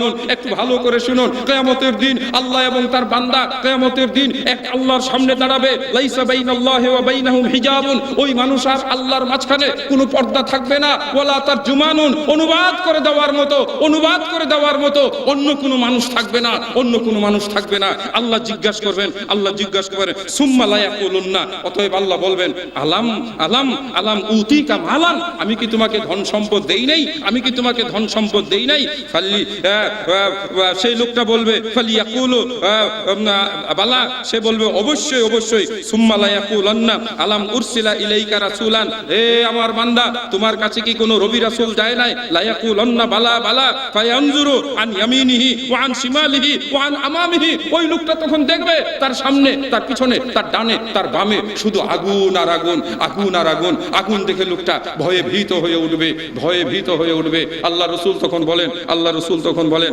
ফালিয়াত্তাকিনা আহাদুকুমুন নারা ওয়ালাউ বিশিক্কি তামারাতিন, ওয়ালাউ বিশিক্কি তামারাতিন। এ আমার উম্মতেরা শুনো, এ আমার উম্মতেরা শুনো, একটা খেজুর দানা দিয়ে হলেও, একটা খেজুরের টুকরা দিয়ে হলেও তোমরা ভয় ভয়ঙ্কর, তোমরা কঠিন জাহান্নামের আযাব থেকে আল্লাহর কাছে পরিত্রাণ চাও, আল্লাহর কাছে মাপ চাও। যার কাছে একটা খেজুরের টুকরাও নাই সে যেন, রাসূল একটা কথা বলেছেন, ফা ইন লাম তাজিদ ফায়ুকাল্লিমুহু বিকালিমাতিন তাইয়্যিবাতিন, তাহলে সেই মানুষটা যেন একটা সুন্দর কথা বলে, একটা মিষ্টি কথা বলে, একটা উপদেশমূলক কথা বলে, তাহলে আল্লাহ রাব্বুল আলামিন তাকে জাহান্নাম থেকে ক্ষমা করে দিবেন। আল্লাহ পাক কোরআনের এই তাফসিরে হাদিসটি এখানে আপনাদের সামনে শোনালাম। আল্লাহ বলেন জাহান্নাম কাদের জন্য?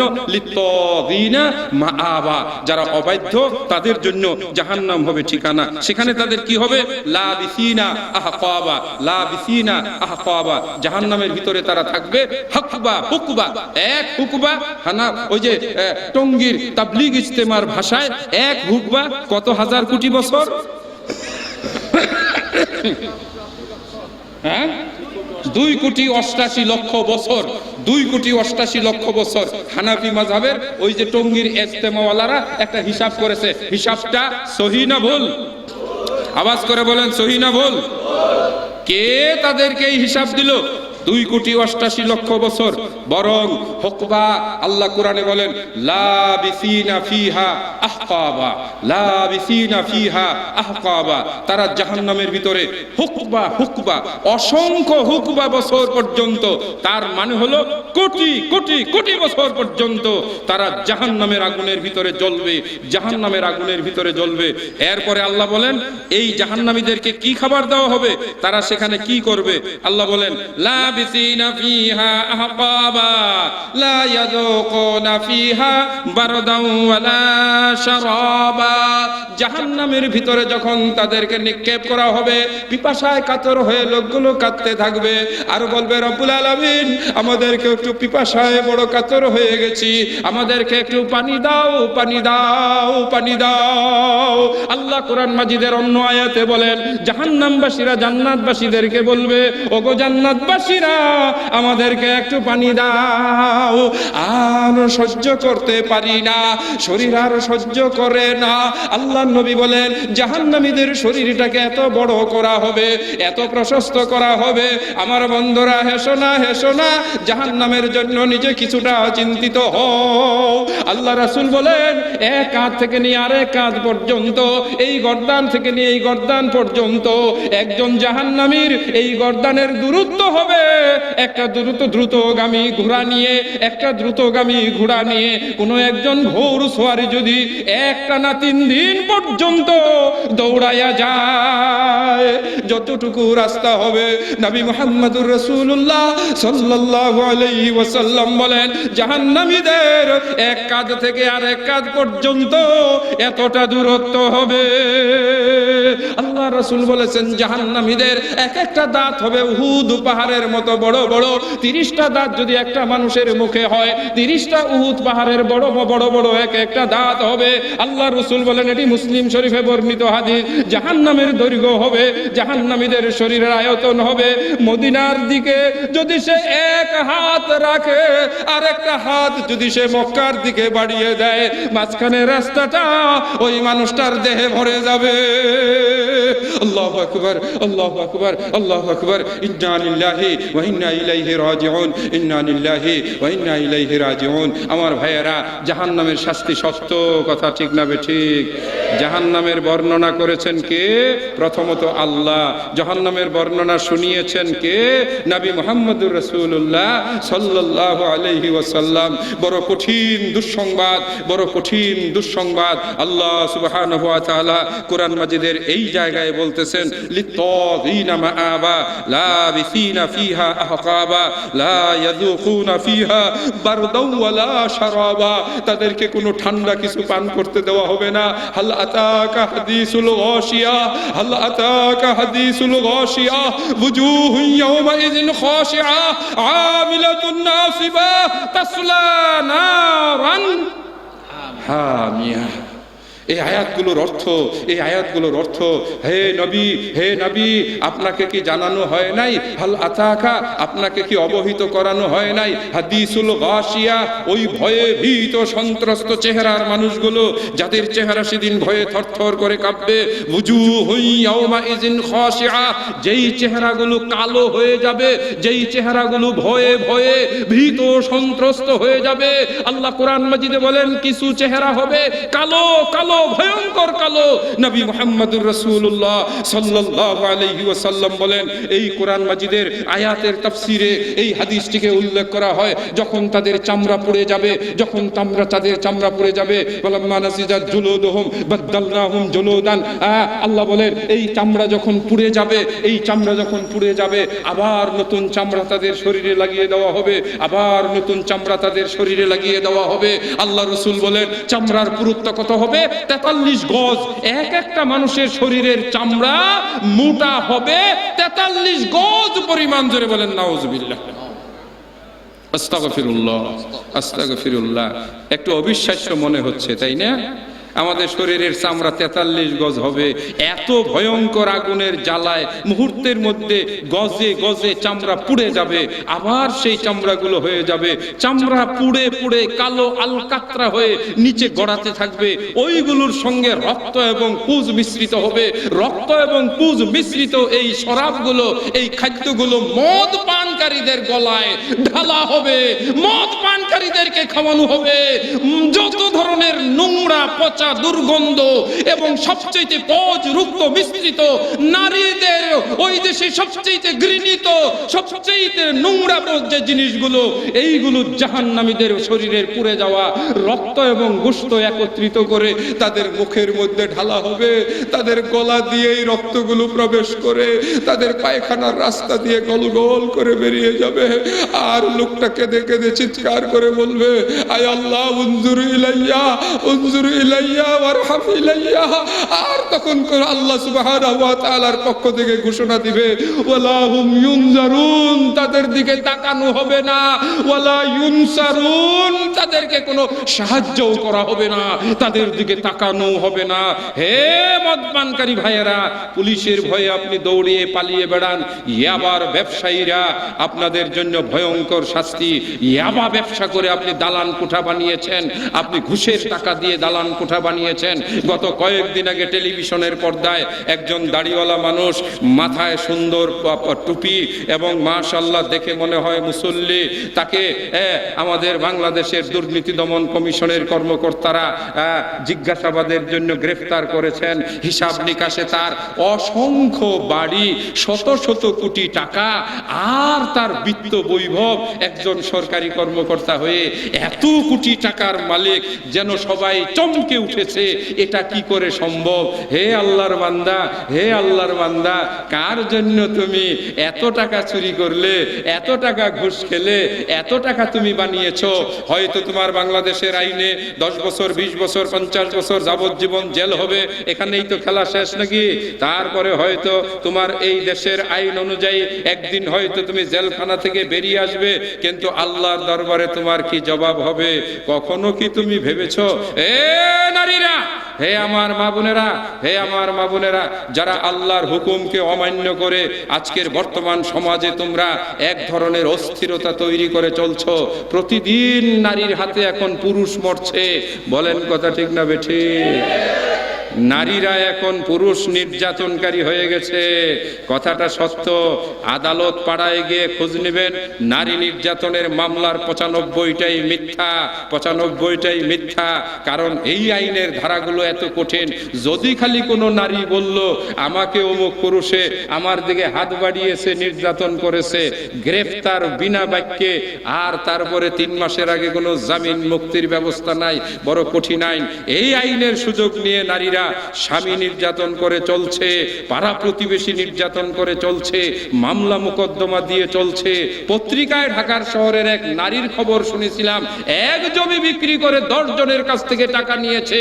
1 টাকা 10 টাকা নয়, 10 কোটি টাকা পর্যন্ত বায়না নিয়েছে। এবার বুঝেন নারী এখন কত ডেঞ্জারাস পর্যায়ে পৌঁছে গেছে। নারী শুধু মারেই না, আবার 6 টুকরা করে সুকেজের ভিতরে, ওয়ার্ড্রবের ভিতরেও ভরে রাখে। সীমাহীন সেই সীমা লঙ্ঘন করার পর্যায়ে মানুষ এখন চলে গেছে।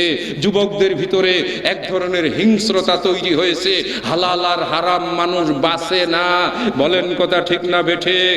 মানুষ এখন টাকা হলে অন্ধ হয়ে যায়, কোনটা হালাল কোনটা হারাম। আল্লাহর নবী বলেছেন কিয়ামতের আলামত, কিয়ামতের আলামত, কিয়ামতের আলামত। তখন তোমরা ফান্তাজিরি সাআ, ফান্তাজিরি সাআ, কিয়ামতের অপেক্ষা করবে, কিয়ামতের অপেক্ষা করবে। কিয়ামত মনে করবে খুব কাছে এসে গেছে, যখন মানুষ হালাল আর হারাম পার্থক্য করবে না। সম্ভবত আমরা সেই জামানায় এসে পড়েছি। বলুন কথা ঠিক না বেঠিক? ব্যবসায়ী ভাইয়েরা, ব্যবসায়ী ভাইয়েরা, সাবধান সাবধান। ওয়াইলুল লিল মুতাফফিফিন, ওয়াইলুল লিল মুতাফফিফিন, ওয়াইলুল লিল মুতাফফিফিন। ওয়াইল ওয়াইল ওয়াইল ওয়াইল জাহান্নাম। কাদের জন্য? মুতাফফিফিন, ওজনে কম দেয়, মাপে কম দেয়, খারাপ জিনিস দেয়, ভিতরে খারাপ জিনিস ভরে দেয়, ভিতরে 2 নম্বর জিনিস দিয়ে দেয়, 2 নম্বর জিনিসের ব্যবসা করে। আল্লাহ বলেন তোমাদের জন্য ওয়াইল, তোমাদের জন্য ওয়াইল। ওয়াইলুল লিকুল্লি হুমাযাতিল লুমাযা আল্লাযী জামাআ মালা ওয়া আদ্দাদা ইয়াহসাবু আন্না মালাহু আখলাদা।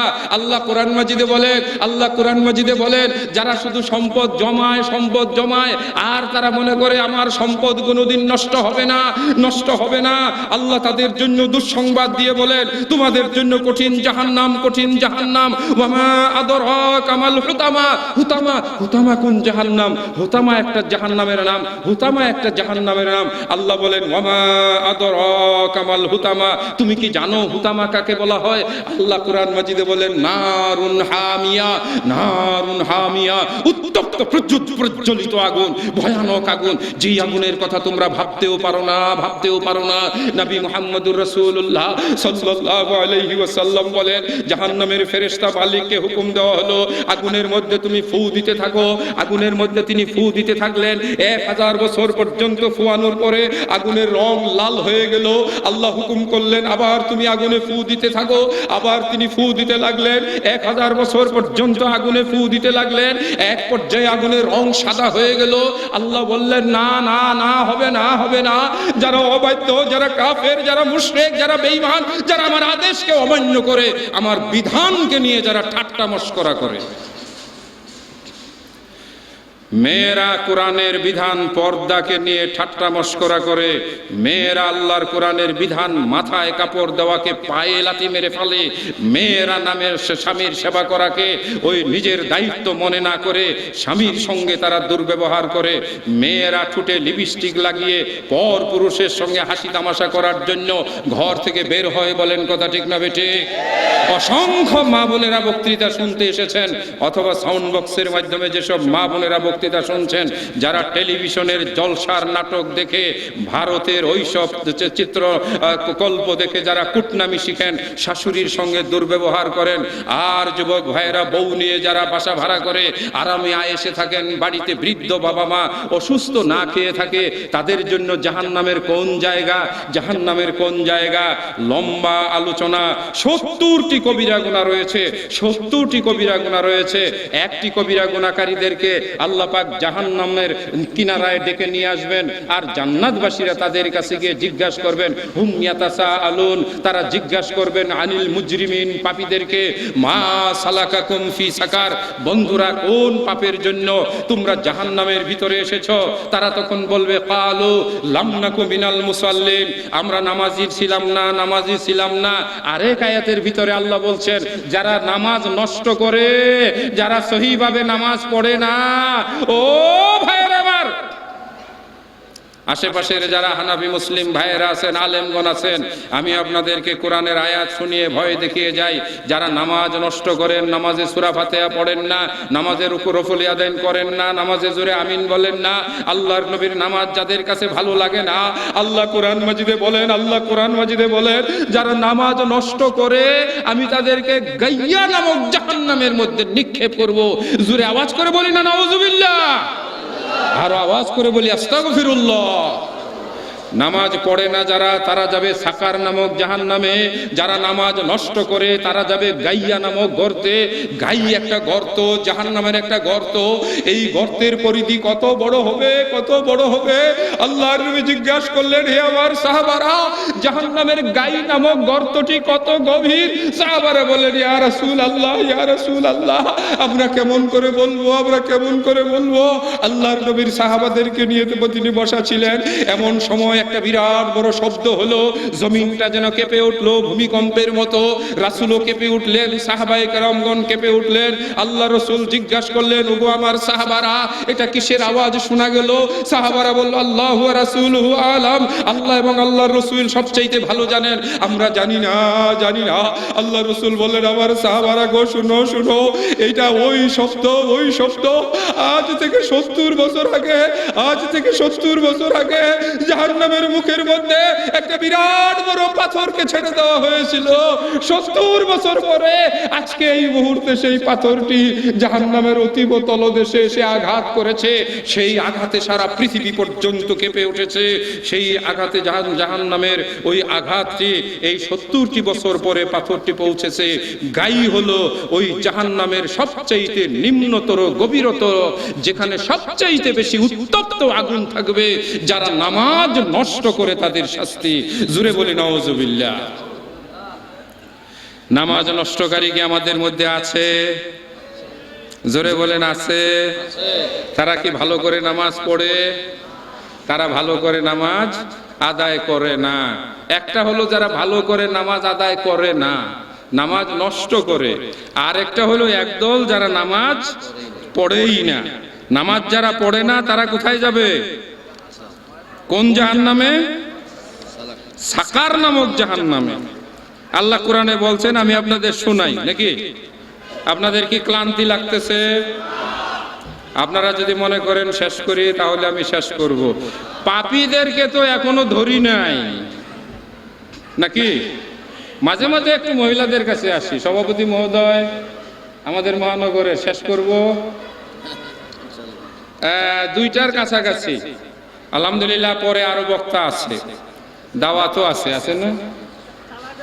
ইনশাআল্লাহ।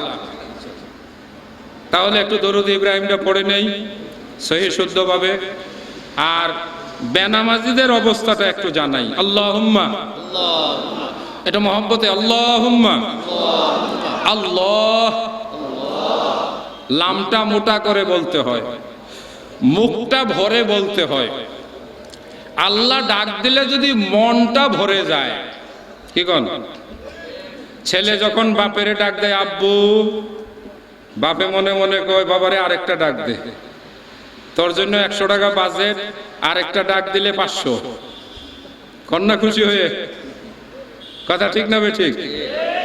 বাপে আরেকবার শুনতে চায়, এদিকে ফিরা থাকে, কলে আব্বু, আবার এদিকে একটু মুসর দেয়, একটা ওই যে বই খাতা একটা কিছু কাজ করে, মতলব কি? ছেলে যেন আরেকবার ডাক দেয়, বাবারে আমার মনটা আজকে কিঞ্চিত ভার। সত্য কথা, এটা বাবার মন। ছেলেটাকে 11টার সময়, রাত 11টার সময় মালয়েশিয়ান এয়ারলাইন্সে উঠাই দিলাম। এয়ারপোর্ট থেকে আমি বের হইলাম, মহাখালীর এখানে এসে ফোন দিলাম, বাবা কোথায় তুমি? কলে আব্বু আমি বিমানের সিটে বসছি।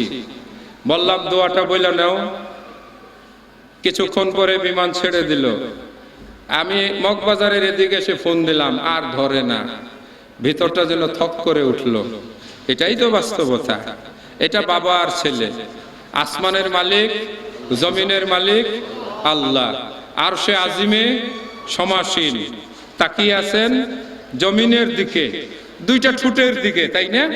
গত বছরের মাহফিলে বলেছিলাম, আমি কি তোমাকে 2টা ঠোঁট দেই নাই? দুইটা ঠোঁট মিলাইয়া একটা কথা হয়, একটা শব্দ হয়। দুই ঠোঁট দিয়ে কিছু শব্দ উচ্চারিত হয়, যেমন আব্বা। বলেন কথা ঠিক কিনা? ঠোঁট ছাড়া আব্বা ডাকা যাবে? আম্মা ঠোঁট মিলাইয়া ডাকতে হয়, তাই না? আর সুন্দর করে ঠোঁটের ভিতর দা শব্দটা বের হয় আল্লাহ। এজন্যই সুন্দর করে বলতে হয় সুবহানাল্লাহ, আলহামদুলিল্লাহ, ওয়ালা ইলাহা ইল্লাল্লাহু, আল্লাহু আকবার। সমুদ্রের ফেনা তুল্য যদি কারো গুনাহ হয়, আল্লাহ বলেন যদি কোনো মানুষ এই কালেমাটা তেলাওয়াত করে, পাশাপাশি কোনো মানুষ যদি এই কালেমাটা বলে লা ইলাহা ইল্লাল্লাহু ওয়াহদাহু লা শারীকা লাহু লাহুল মুলকু ওয়া লাহুল হামদু ওয়া হুয়া আলা কুল্লি শাইইন কাদির। আল্লাহ নবী বলেন বান্দারে, সমুদ্রের ফেনা তুল্য যদি তোমার গুনার পরিমাণ হয়ে যায়, যখন তুমি হাসি মুখে খুশি মনে বলো সুবহানাল্লাহ, আলহামদুলিল্লাহ, তামলাউল মিজানা, মিজানের পাল্লা ভরে যায়, ওয়া তামলাউ মা বাইনাস সামাওয়াতি ওয়াল আরজে। বান্দারে, তোমার মুখে ডাক শুনে আমি আল্লাহ তোমার জন্য জান্নাত আর তোমার জন্য আসমান আর জমিনের ফাঁকা জায়গাটুকু নেকি দিয়ে ভরে দেই।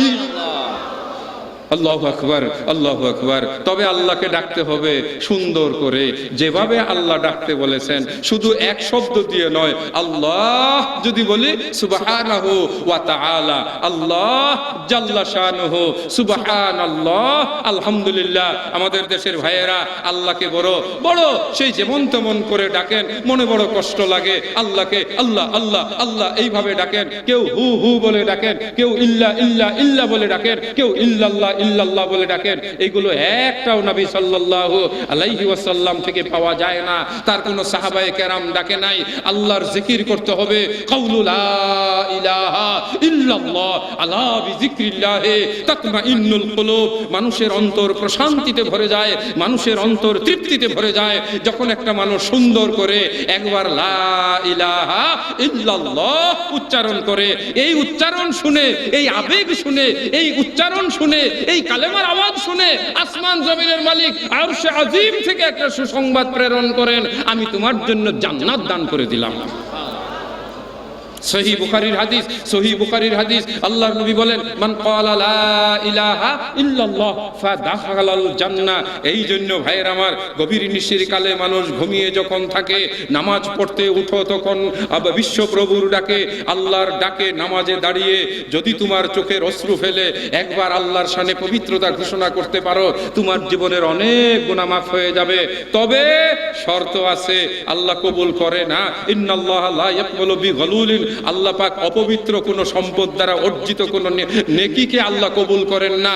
যেমন আল্লাহ লা ইয়াকবালুল্লাহু সালাতা বিগাইরি তাহুরিন, ওযু ছাড়া যেমন আল্লাহ নামাজ কবুল করে না, তেমনি পবিত্র খাদ্য বস্তু পোশাক ছাড়া আল্লাহ কোন মানুষের ইবাদত কবুল করে না, করে না। আমি আপনাদের কাছে বলে যাব, জান্নাতে যদি যেতে চান জীবিকা হালাল করেন, জান্নাতে যদি যেতে চান পোশাক হালাল করেন, জান্নাতে যদি যেতে চান আপনার চাকরির পয়সা হালাল করেন, জান্নাতে যদি যেতে চান ঘুষ খাওয়া বন্ধ করুন, জান্নাতে যদি যেতে চান সুদ খাওয়া বন্ধ করুন, জান্নাতে যদি যেতে চান মদ খাওয়া বন্ধ করুন, জান্নাতে যদি যেতে চান অবৈধভাবে সরকারি পয়সা আত্মসাৎ থেকে বিরত থাকুন, জান্নাতে যদি যেতে চান তাহলে আপনি দালালি করা বন্ধ করুন, জান্নাতে যদি যেতে চান মিথ্যা কথা বলে ব্যবসা বন্ধ করুন, জান্নাতে যদি যেতে চান সত্য গোপন করে ব্যবসা করা বন্ধ করুন, জান্নাতে যদি যেতে চান হালাল হারামকে মিশ্রিত করা থেকে বিরত থাকুন, জান্নাতে যদি যেতে চান দুধের সঙ্গে পানি মিশানো থেকে বিরত থাকুন, জান্নাতে যদি যেতে চান সঠিক বস্তুর সঙ্গে দুই নম্বর বস্তু মিশানো থেকে বিরত থাকুন। আপনার জন্য জান্নাতের দরজা সহজ হয়ে যাবে। জোরে বলেন সুবহানাল্লাহ। আমাদের দেশে খুরের অভাব নাই। খুর মানে হলো ঘুষখোর, মদখোর, হারামখোর, তারপরে বনখোর, নদীখোর, চরখোর, তারপরে আপনি মনে করেন সরকারি রাস্তাখোর, গুদামের গমখোর, যত রকমের সব ধরনের আমাদের দেশে খুর পাওয়া যায় না যায় না। এক ব্যক্তিকে পাওয়া গেছে বনখুর, নাম বলবো না, বড় সরকারি অফিসার ছিলেন, জঙ্গল দেখাশোনার দায়িত্ব ছিল, পুরা জঙ্গল খায়া ফেলাইছেন। আমাদের দেশে নদীখোর আছে না নাই, যার কারণে কয়েকদিন পরে পরে বুড়িগঙ্গার দুই পাশে বোলডোজার দিয়া বাংলাদেশ সরকারের এই যে সেই রাজধানী উন্নয়ন কর্তৃপক্ষ বড় বড় বিল্ডিং ভাঙ্গে। গত 2 দিন আগেও দেখলাম কামরাঙ্গীর চরে 7 তলা বিল্ডিং ভাঙ্গা ফেলাইতেছে। অর্থাৎ সরকারের জমি নিজের মনে কইরা কি সুন্দর বিল্ডিং বানায় ফেলাইছে। এর মধ্যে 5 বার হজ করছে, 6 বার উমরা করছে, মেয়ে নিয়া ছেলে নিয়া দল বান্ধা হজে গেছে, কিন্তু সরকারের জমি দখল কইরা। বলেন আল্লাহ কেমনে বেহেশতটা দিব, কেমনে বেহেশত দিব? আল্লাহু আকবার। জান্নাতে যাওয়া শুয়ের পিছনের ছিদ্র দিয়া পার হওয়া যেমন সহজ না কঠিন? কঠিন, আবার খুবই সহজ। আল্লাহ কইব জায়গা আমি ছাইড়া দিলাম তোরে, তুই বহুত ভালো মানুষ, তোর মধ্যে 2 নম্বরই ছিল না, যা মাফ করে দিলাম। পারে না আল্লাহ মাফ করে দিতে? ভালো হওয়া সবচেয়ে বড় শর্ত, ভালো হওয়া সবচেয়ে বড় শর্ত। আল্লাহ সুবহানাহু ওয়া তাআলা কোরআন মাজিদে জাহান্নামের আযাবের কথা শুনিয়েছেন। এবার একটি হাদিস আপনাদের শোনাবো। আন আবি হুরায়রা রাদিয়াল্লাহু তাআলা আনহু আনিন নবী সাল্লাল্লাহু আলাইহি ওয়াসাল্লাম قال تحاب النار والجنة فقالت النار أورثت بالمتكبرين والمتجبرين وقالت الجنة فما لي لا يدخلني إلا ضعفاء الناس وسقطهم وعجزهم فقال الله عز وجل للجنة أنت رحمتي أرحم بك من أشاء من عبادي وقال للنار أنت عذابي أعذب بك من أشاء من عبادي ولكل واحدة منكما ملوحا فأما النار فلا تمتلئ فيضع قدمه عليها فتقول خط فهنالك تملئ ويوافي بعضها إلى بعض رواه مسلم। আল্লাহর নবী বিশ্ব নবী মুহাম্মদুর রাসূলুল্লাহ সাল্লাল্লাহু আলাইহি ওয়াসাল্লাম বলেন, আবু হুরায়রা রাদিয়াল্লাহু তাআলা আনহু থেকে বর্ণিত, ও আমার মুসলমান ভাইয়েরা, জান্নাত এবং জাহান্নাম দুইজন একজন আরেকজনের সঙ্গে গল্প করে, জান্নাত এবং জাহান্নাম দুইজন একজন আরেকজনের সঙ্গে গল্প করে, জান্নাত এবং জাহান্নাম একজন আরেকজনের সঙ্গে আলাপ আলোচনা করে। ফাকালাতিন নারু, জাহান্নাম বলে, উরিসু বিল মুতাকাব্বিরিনা ওয়াল মুতাজাব্বিরিনা, এ জান্নাত জানো আমার পেটের ভিতরে কারা আসবে? কি মজার ব্যাপার, তাই না? মুসলিম শরীফের হাদিস বর্ণনা করেছেন হযরত আবু হুরায়রা রাদিয়াল্লাহু তাআলা আনহু। হাদিসটি আল্লাহর রাসূল আমাদেরকে শুনিয়েছেন। রাসূল বলেন, জান্নাত এবং জাহান্নাম দুইজনে একসাথে আলাপ করে পাশাপাশি। জাহান্নাম জান্নাতকে বলে, এই জান্নাত তুমি জানো আমার পেটে কারা আসবে? জান্নাত বলে, না তো, তোমার পেটে কে যাবে আমি তো তা জানি না। জাহান্নাম বলে, জানো আমার ভিতরে আসবে মুতাকাব্বিরিনা ওয়াল মুতাজাব্বিরিনা। মুতাকাব্বিরিন হলো যারা তাকাব্বুর করে, তাকাব্বুর বুঝেন তো বাংলায়? অহংকারীরা আমার পেটের ভিতরে আসবে, অহংকারীরা আমার পেটের ভিতরে আসবে। ওয়াল মুতাজাব্বিরিনা, এবং যারা জবরদস্তি করে, যারা জবরদস্তি করে, জুলুমবাজ আছে না নাই? চোখে পড়ে না? আল্লাহর নবী বলেন জাহান্নাম বলবে আমার পেটের খাবার হবে যারা অহংকারী। ও মুসলমান ভাইরা, ইন্নাল হাসাদাত আকুলুল হাসানাত কামা ইন্নাল হাসাদা ইয়াকুলুল হাসানাত কামা তাকুলুন নারুল হাতাবা। যারা অহংকার করে আল্লাহর নবী বলেন তাদের আমল বরবাদ হয়ে যায়, যেইভাবে আগুন কাঠকে পুড়িয়ে জ্বালিয়ে দেয়। আল্লাহ বলেন, আল কিবরু রিদাই, অহংকার হলো আমার চাদর দিয়ে যদি কেউ টান দেয়, ফালা উগফিরু লাহু, আমি তাকে কখনো ক্ষমা করি না। এখন অহংকার বেড়ে গেছে, ক্ষমতার অহংকার, টাকার অহংকার, বিল্ডিং এর অহংকার, সম্পদের অহংকার, যৌবনের অহংকার, স্বাস্থ্যের অহংকার, বংশের অহংকার, রূপের অহংকার। মানুষ অহংকার করে না? আল্লাহু আকবার। অহংকারীদের কারণে সমাজে চলা যায় না। হে অহংকারীরা, জাহান্নাম জান্নাতের সঙ্গে গল্প করে বলছে আমার পেটের ভিতরে যাদেরকে পাঠানো হবে তারা হলো অহংকারী এবং তারা হলো মুতাজাব্বিরিন, জবরদস্তি, যারা জুলুমবাজ, যারা অত্যাচারী, যারা সীমা লঙ্ঘনকারী, যারা দুনিয়ার বুকে অশান্তি সৃষ্টি করে বেড়ায়, এদেরকে আমার পেটে দেওয়া হবে। জান্নাত এবার আস্তে আস্তে বলছে, হে জাহান্নাম, সবগুলোই তো তুমি নিয়ে নিলা। যারা মোটা তাজা স্বাস্থ্যবান, যারা বড় লোক, যাদের চেহারা ভালো, যাদের বুকটা সিনাটা টান, যারা দেখতে মাশাআল্লাহ এক একজন, হ্যাঁ, একেবারে কুরবানির হাটের গরুর চাইতেও তাজা মোটা, যারা জবর দখলকারী, নদীর দুই পারে বিল্ডিং করে বাড়ি বানায় ফেলাইছে, অথবা সরকারের খাস জমি নিজের নামে নিয়ে নিছে, অথবা সরকারের বনভূমি নিজে বেচা খায়া ফেলাইছে, অথবা সরকারে দিছিল রাস্তা বানানোর জন্য, সব টাকা মাইরা দিয়া একটু পিচ ঢালাই দিয়া কইছে হয়ে গেছে, 2 দিন পরে রাস্তা ভেঙে গেছে। এই রকম বড় বড় মানুষ, সবই তো তুমি নিয়ে নিলা, দেখি আমার ভাগে কি আছে। বেহেশত বলতেছে আচ্ছা একটু আমার দিকে আমি দেখি। জান্নাত তখন তার নিজের দিকে তাকাবে, জোরে বলেন না সুবহানাল্লাহ। জান্নাত তখন বলবে জাহান্নাম আমি একটু আমার দিকে তাকাই, জাহান্নাম জান্নাত তার নিজের দিকে তাকাবে। এমন সময় দেখবে আয-যুআফা, সমাজে যারা দুর্বল ছিল, সমাজে যারা সবচাইতে অসহায় ছিল, সমাজে যারা সবচাইতে অবহেলিত ছিল, সমাজে যাদেরকে বেশি গুরুত্ব দেওয়া হতো না, যারা নামাজের সময় নামাজে আসতো, দোকানে বসে যাদেরকে নিয়ে ঠাট্টা বিদ্রুপ করতো, যেই সব মেয়েরা পোশাক পরে বুরকা পরে চোখ ডেকে মুখ ডেকে যারা বাইরে বের হতো, যাদেরকে নিয়ে মানুষ ঠাট্টা বিদ্রুপ করতো, জান্নাত বলবে আমার ভিতরে যারা এসেছে তারা সবাই দুর্বল, এরা সবাই সমাজের দুর্বল শ্রেণী। জান্নাত বলবে জাহান্নাম আমার ভিতরে তো কোটিপতি নাই, বড় বড় বিল্ডিং এর মালিক খুব কম। আবার যারা বিল্ডিং এর মালিক তারা মনে কষ্ট নেবেন না, যদি ঠিক থাকে তাহলে জান্নাতে এর চাইতে ভালো পাবেন, যদি বেঠিক থাকে তাহলে আল্লাহর রাস্তায় ছাইরা দেন। জায়গাটা যখন বিল্ডিং তোলার সময় ওই যে মানে বেইস ঢালাই দিছিলেন, তখন কি বুনের ওয়ারিশটা দিয়া নিছিলেন? যদি না দিয়া থাকেন তাইলে খবর আছে। আপনি যতই রাগ করেন আমাকে আগামী বছর দাওয়াত দেন বা না দেন, আমি আহমদুল্লাহ, আব্দুর রাজ্জাক বিন ইউসুফ এরা কিছু কড়া কড়া কথা বলি, আর সেই জন্য অনেকেই খুব রাগও করে, তাই না? মাঝে মাঝে রাস্তার সামনেও দাঁড়ায়। যুবকদের এক জায়গায় আচ্ছা মতো বক্তৃতা করছিলাম, দেখি যে লাঠি লুটা সুটারিয়া সামনে দাঁড়ায় গেছে। তো যাই হোক, আল্লাহর উপর ভরসা করে একটা ধমক দিছে, ওই বেটারা একটু ভয় রাখিস, আল্লাহর বাঁচার ভয় রাখিস, আমারে নয় আটকাইছস, কিন্তু বদদুয়া যদি লাইগা যায় ঠ্যাং ঠুং একটাও থাকবো না। পরে কলে হুজুরের সাইরা দে, ঝামেলা করিস না।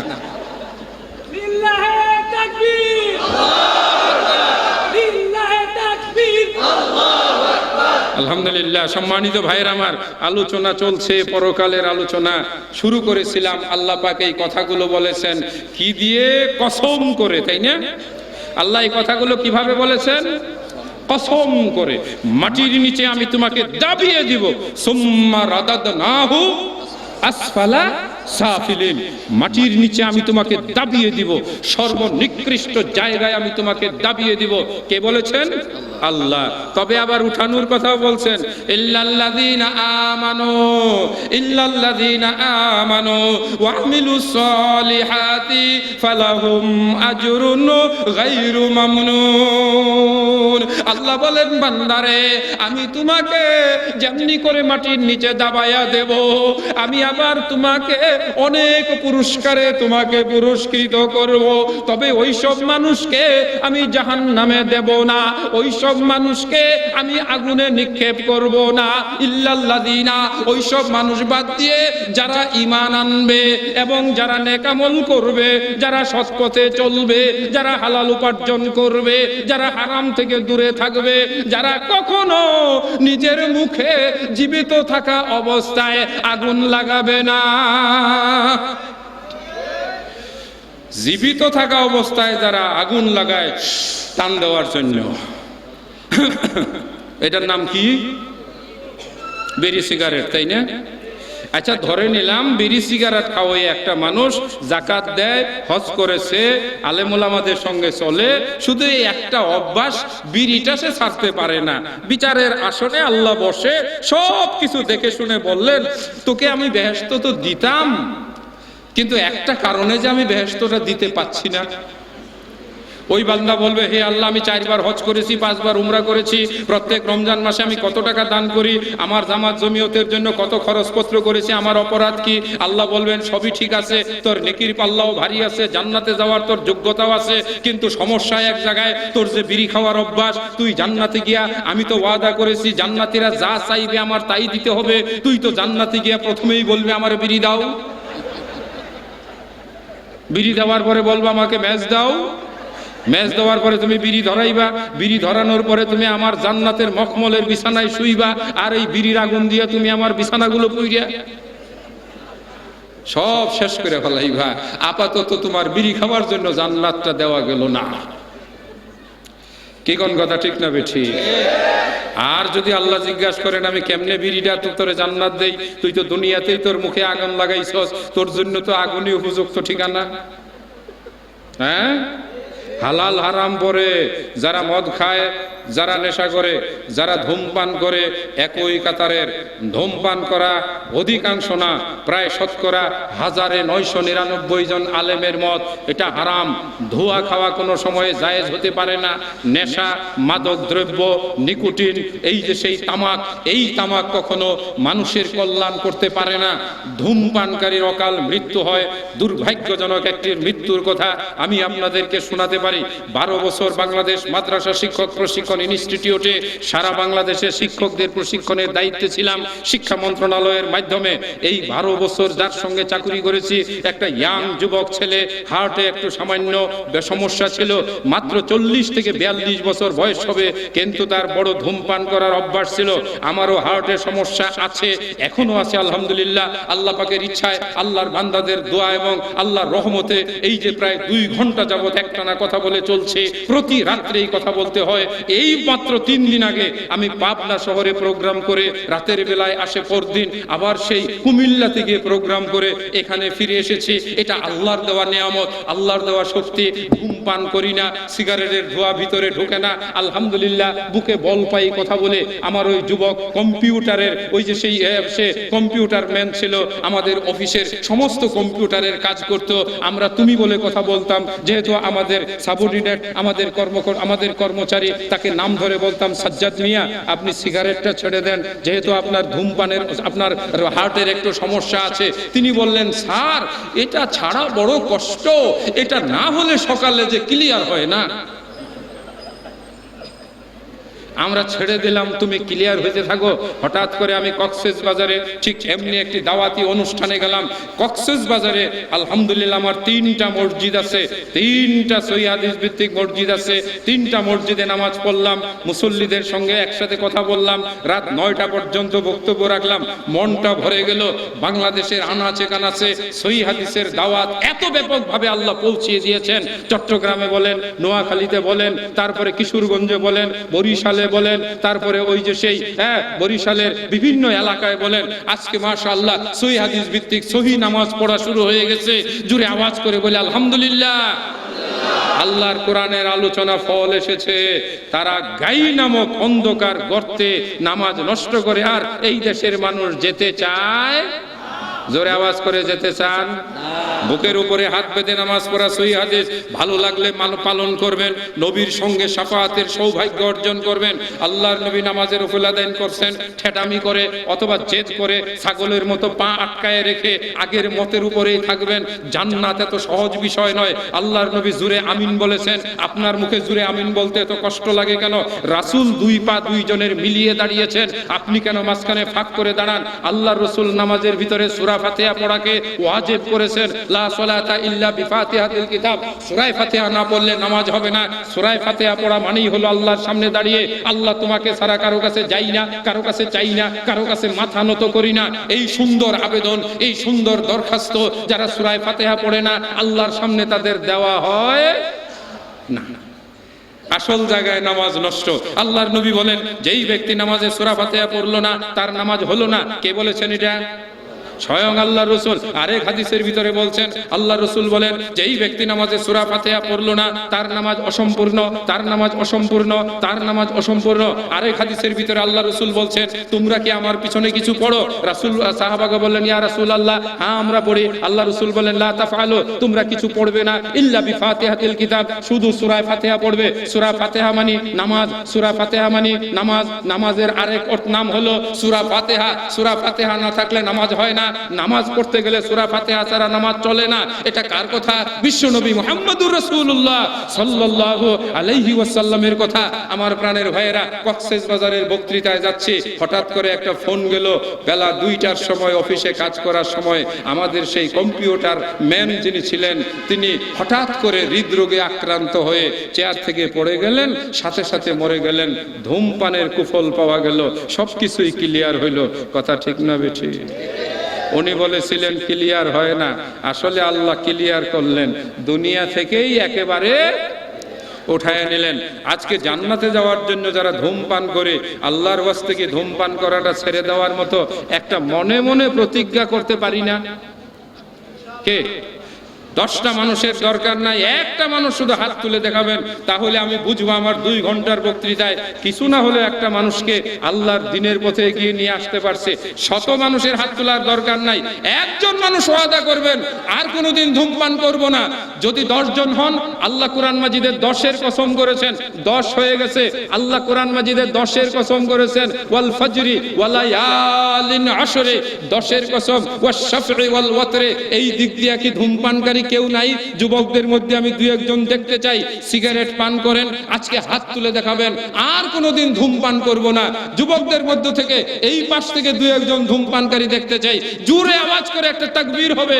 আমাদের মাহফিলের বড় সফলতা, আমাদের ভাইয়েরা ধূমপান ছেড়ে দিয়েছেন, আল্লাহর জমিনে তারা শান্তির সাথে আরো কিছুদিন বাঁচতে চান। বলুন কথা ঠিক না বেঠিক? লিল্লাহি তাকবীর। আরো জোরে তাকবীর দিতাম, আমাদের শিক্ষার্থীরা আছে সেই জন্য আমরা আস্তে করে দিলাম। রাত 2টো পার হয়ে গেছে, আলহামদুলিল্লাহ। শেষ করা যায় নাকি? কারণ আমিও ক্লান্ত, পরেও আরেকজন আছে, আর 2টা পর্যন্ত সময় বেঁধে দেওয়া। জাহান্নামের যে আলোচনা আমি 3টি পাতার মধ্যে লিখে এনেছি, আর 3টি না আসুক 3টি পাতার মধ্যে লিখে এনেছি। তার মধ্যে একটা তো শুধু জান্নাত জাহান্নামের গল্প বললাম, তাই না? জান্নাত বলছে, হে জাহান্নাম শুনো, আমার ভিতরে যারা আছে, ওয়াকালাতিল জান্নাতু, জান্নাত বলছে ফামালি লা ইয়াদখুলুনি ইল্লা যুআফাউন নাস, আমার ভিতরে যারা দুর্বল অসহায় এই সব মানুষ, আল্লাহ পাক তাদেরকে আমার ভিতরে প্রবেশ করিয়েছেন। আল্লাহ বলেন, হে জান্নাত তুমি আমার রহমত, আমি যাকে রহম করব তাকেই আমি তোমার ভিতরে প্রবেশ করাবো। আল্লাহ বলেন, হে জাহান করব, আমি তাকে জাহান্নামের ভিতরে প্রবেশ করব। আল্লাহ বলেন, প্রত্যেককে আমি পরিপূর্ণ করব, তবে জাহান্নাম পরিপূর্ণ হবে না, পরিপূর্ণ হবে না।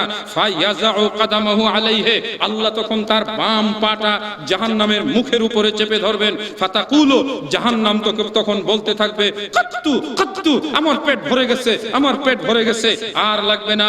ফাহুনালিকা তামতালিউ, তখন জাহান্নামের পেট ভরে যাবে, আর তখন জাহান্নামের পেটের একটা অংশ আরেকটা অংশকে মুচড়িয়ে, এইভাবে মুচড়িয়ে জাহান্নামের ভিতরে খেয়ে ফেলবে। আপনারা যারা ওই যে সেই বিজয় সরণির এখানে ওই যে নবু থিয়েটারে গিয়েছেন, যারা ছাত্ররা তোমরা দেখেছো, নবু থিয়েটারের মধ্যে বিশ্ব সৃষ্টির এবং গ্যালাক্সির তারকাগুলো ধ্বংসের একটা ব্ল্যাক হোল, একটা গহ্বর দেখানো হয়। একটা তারকা যদি মরে যায় তাহলে গ্যালাক্সির ভিতরে, ছায়াপথের ভিতরে একটা প্রচন্ড ঘূর্ণনের সৃষ্টি হয়। এই ঘূর্ণনটা এত জোরে হয়, যারা ওই দৃশ্যটি দেখেন তারা চমকে উঠেন। প্রথম পূর্ণ শব্দ দিয়ে এটা দেখানো হতো, পরবর্তী সময় স্কুলের ছাত্ররা, কলেজের ছাত্ররা ভয় পেয়ে যেত। তখন সরকার এটার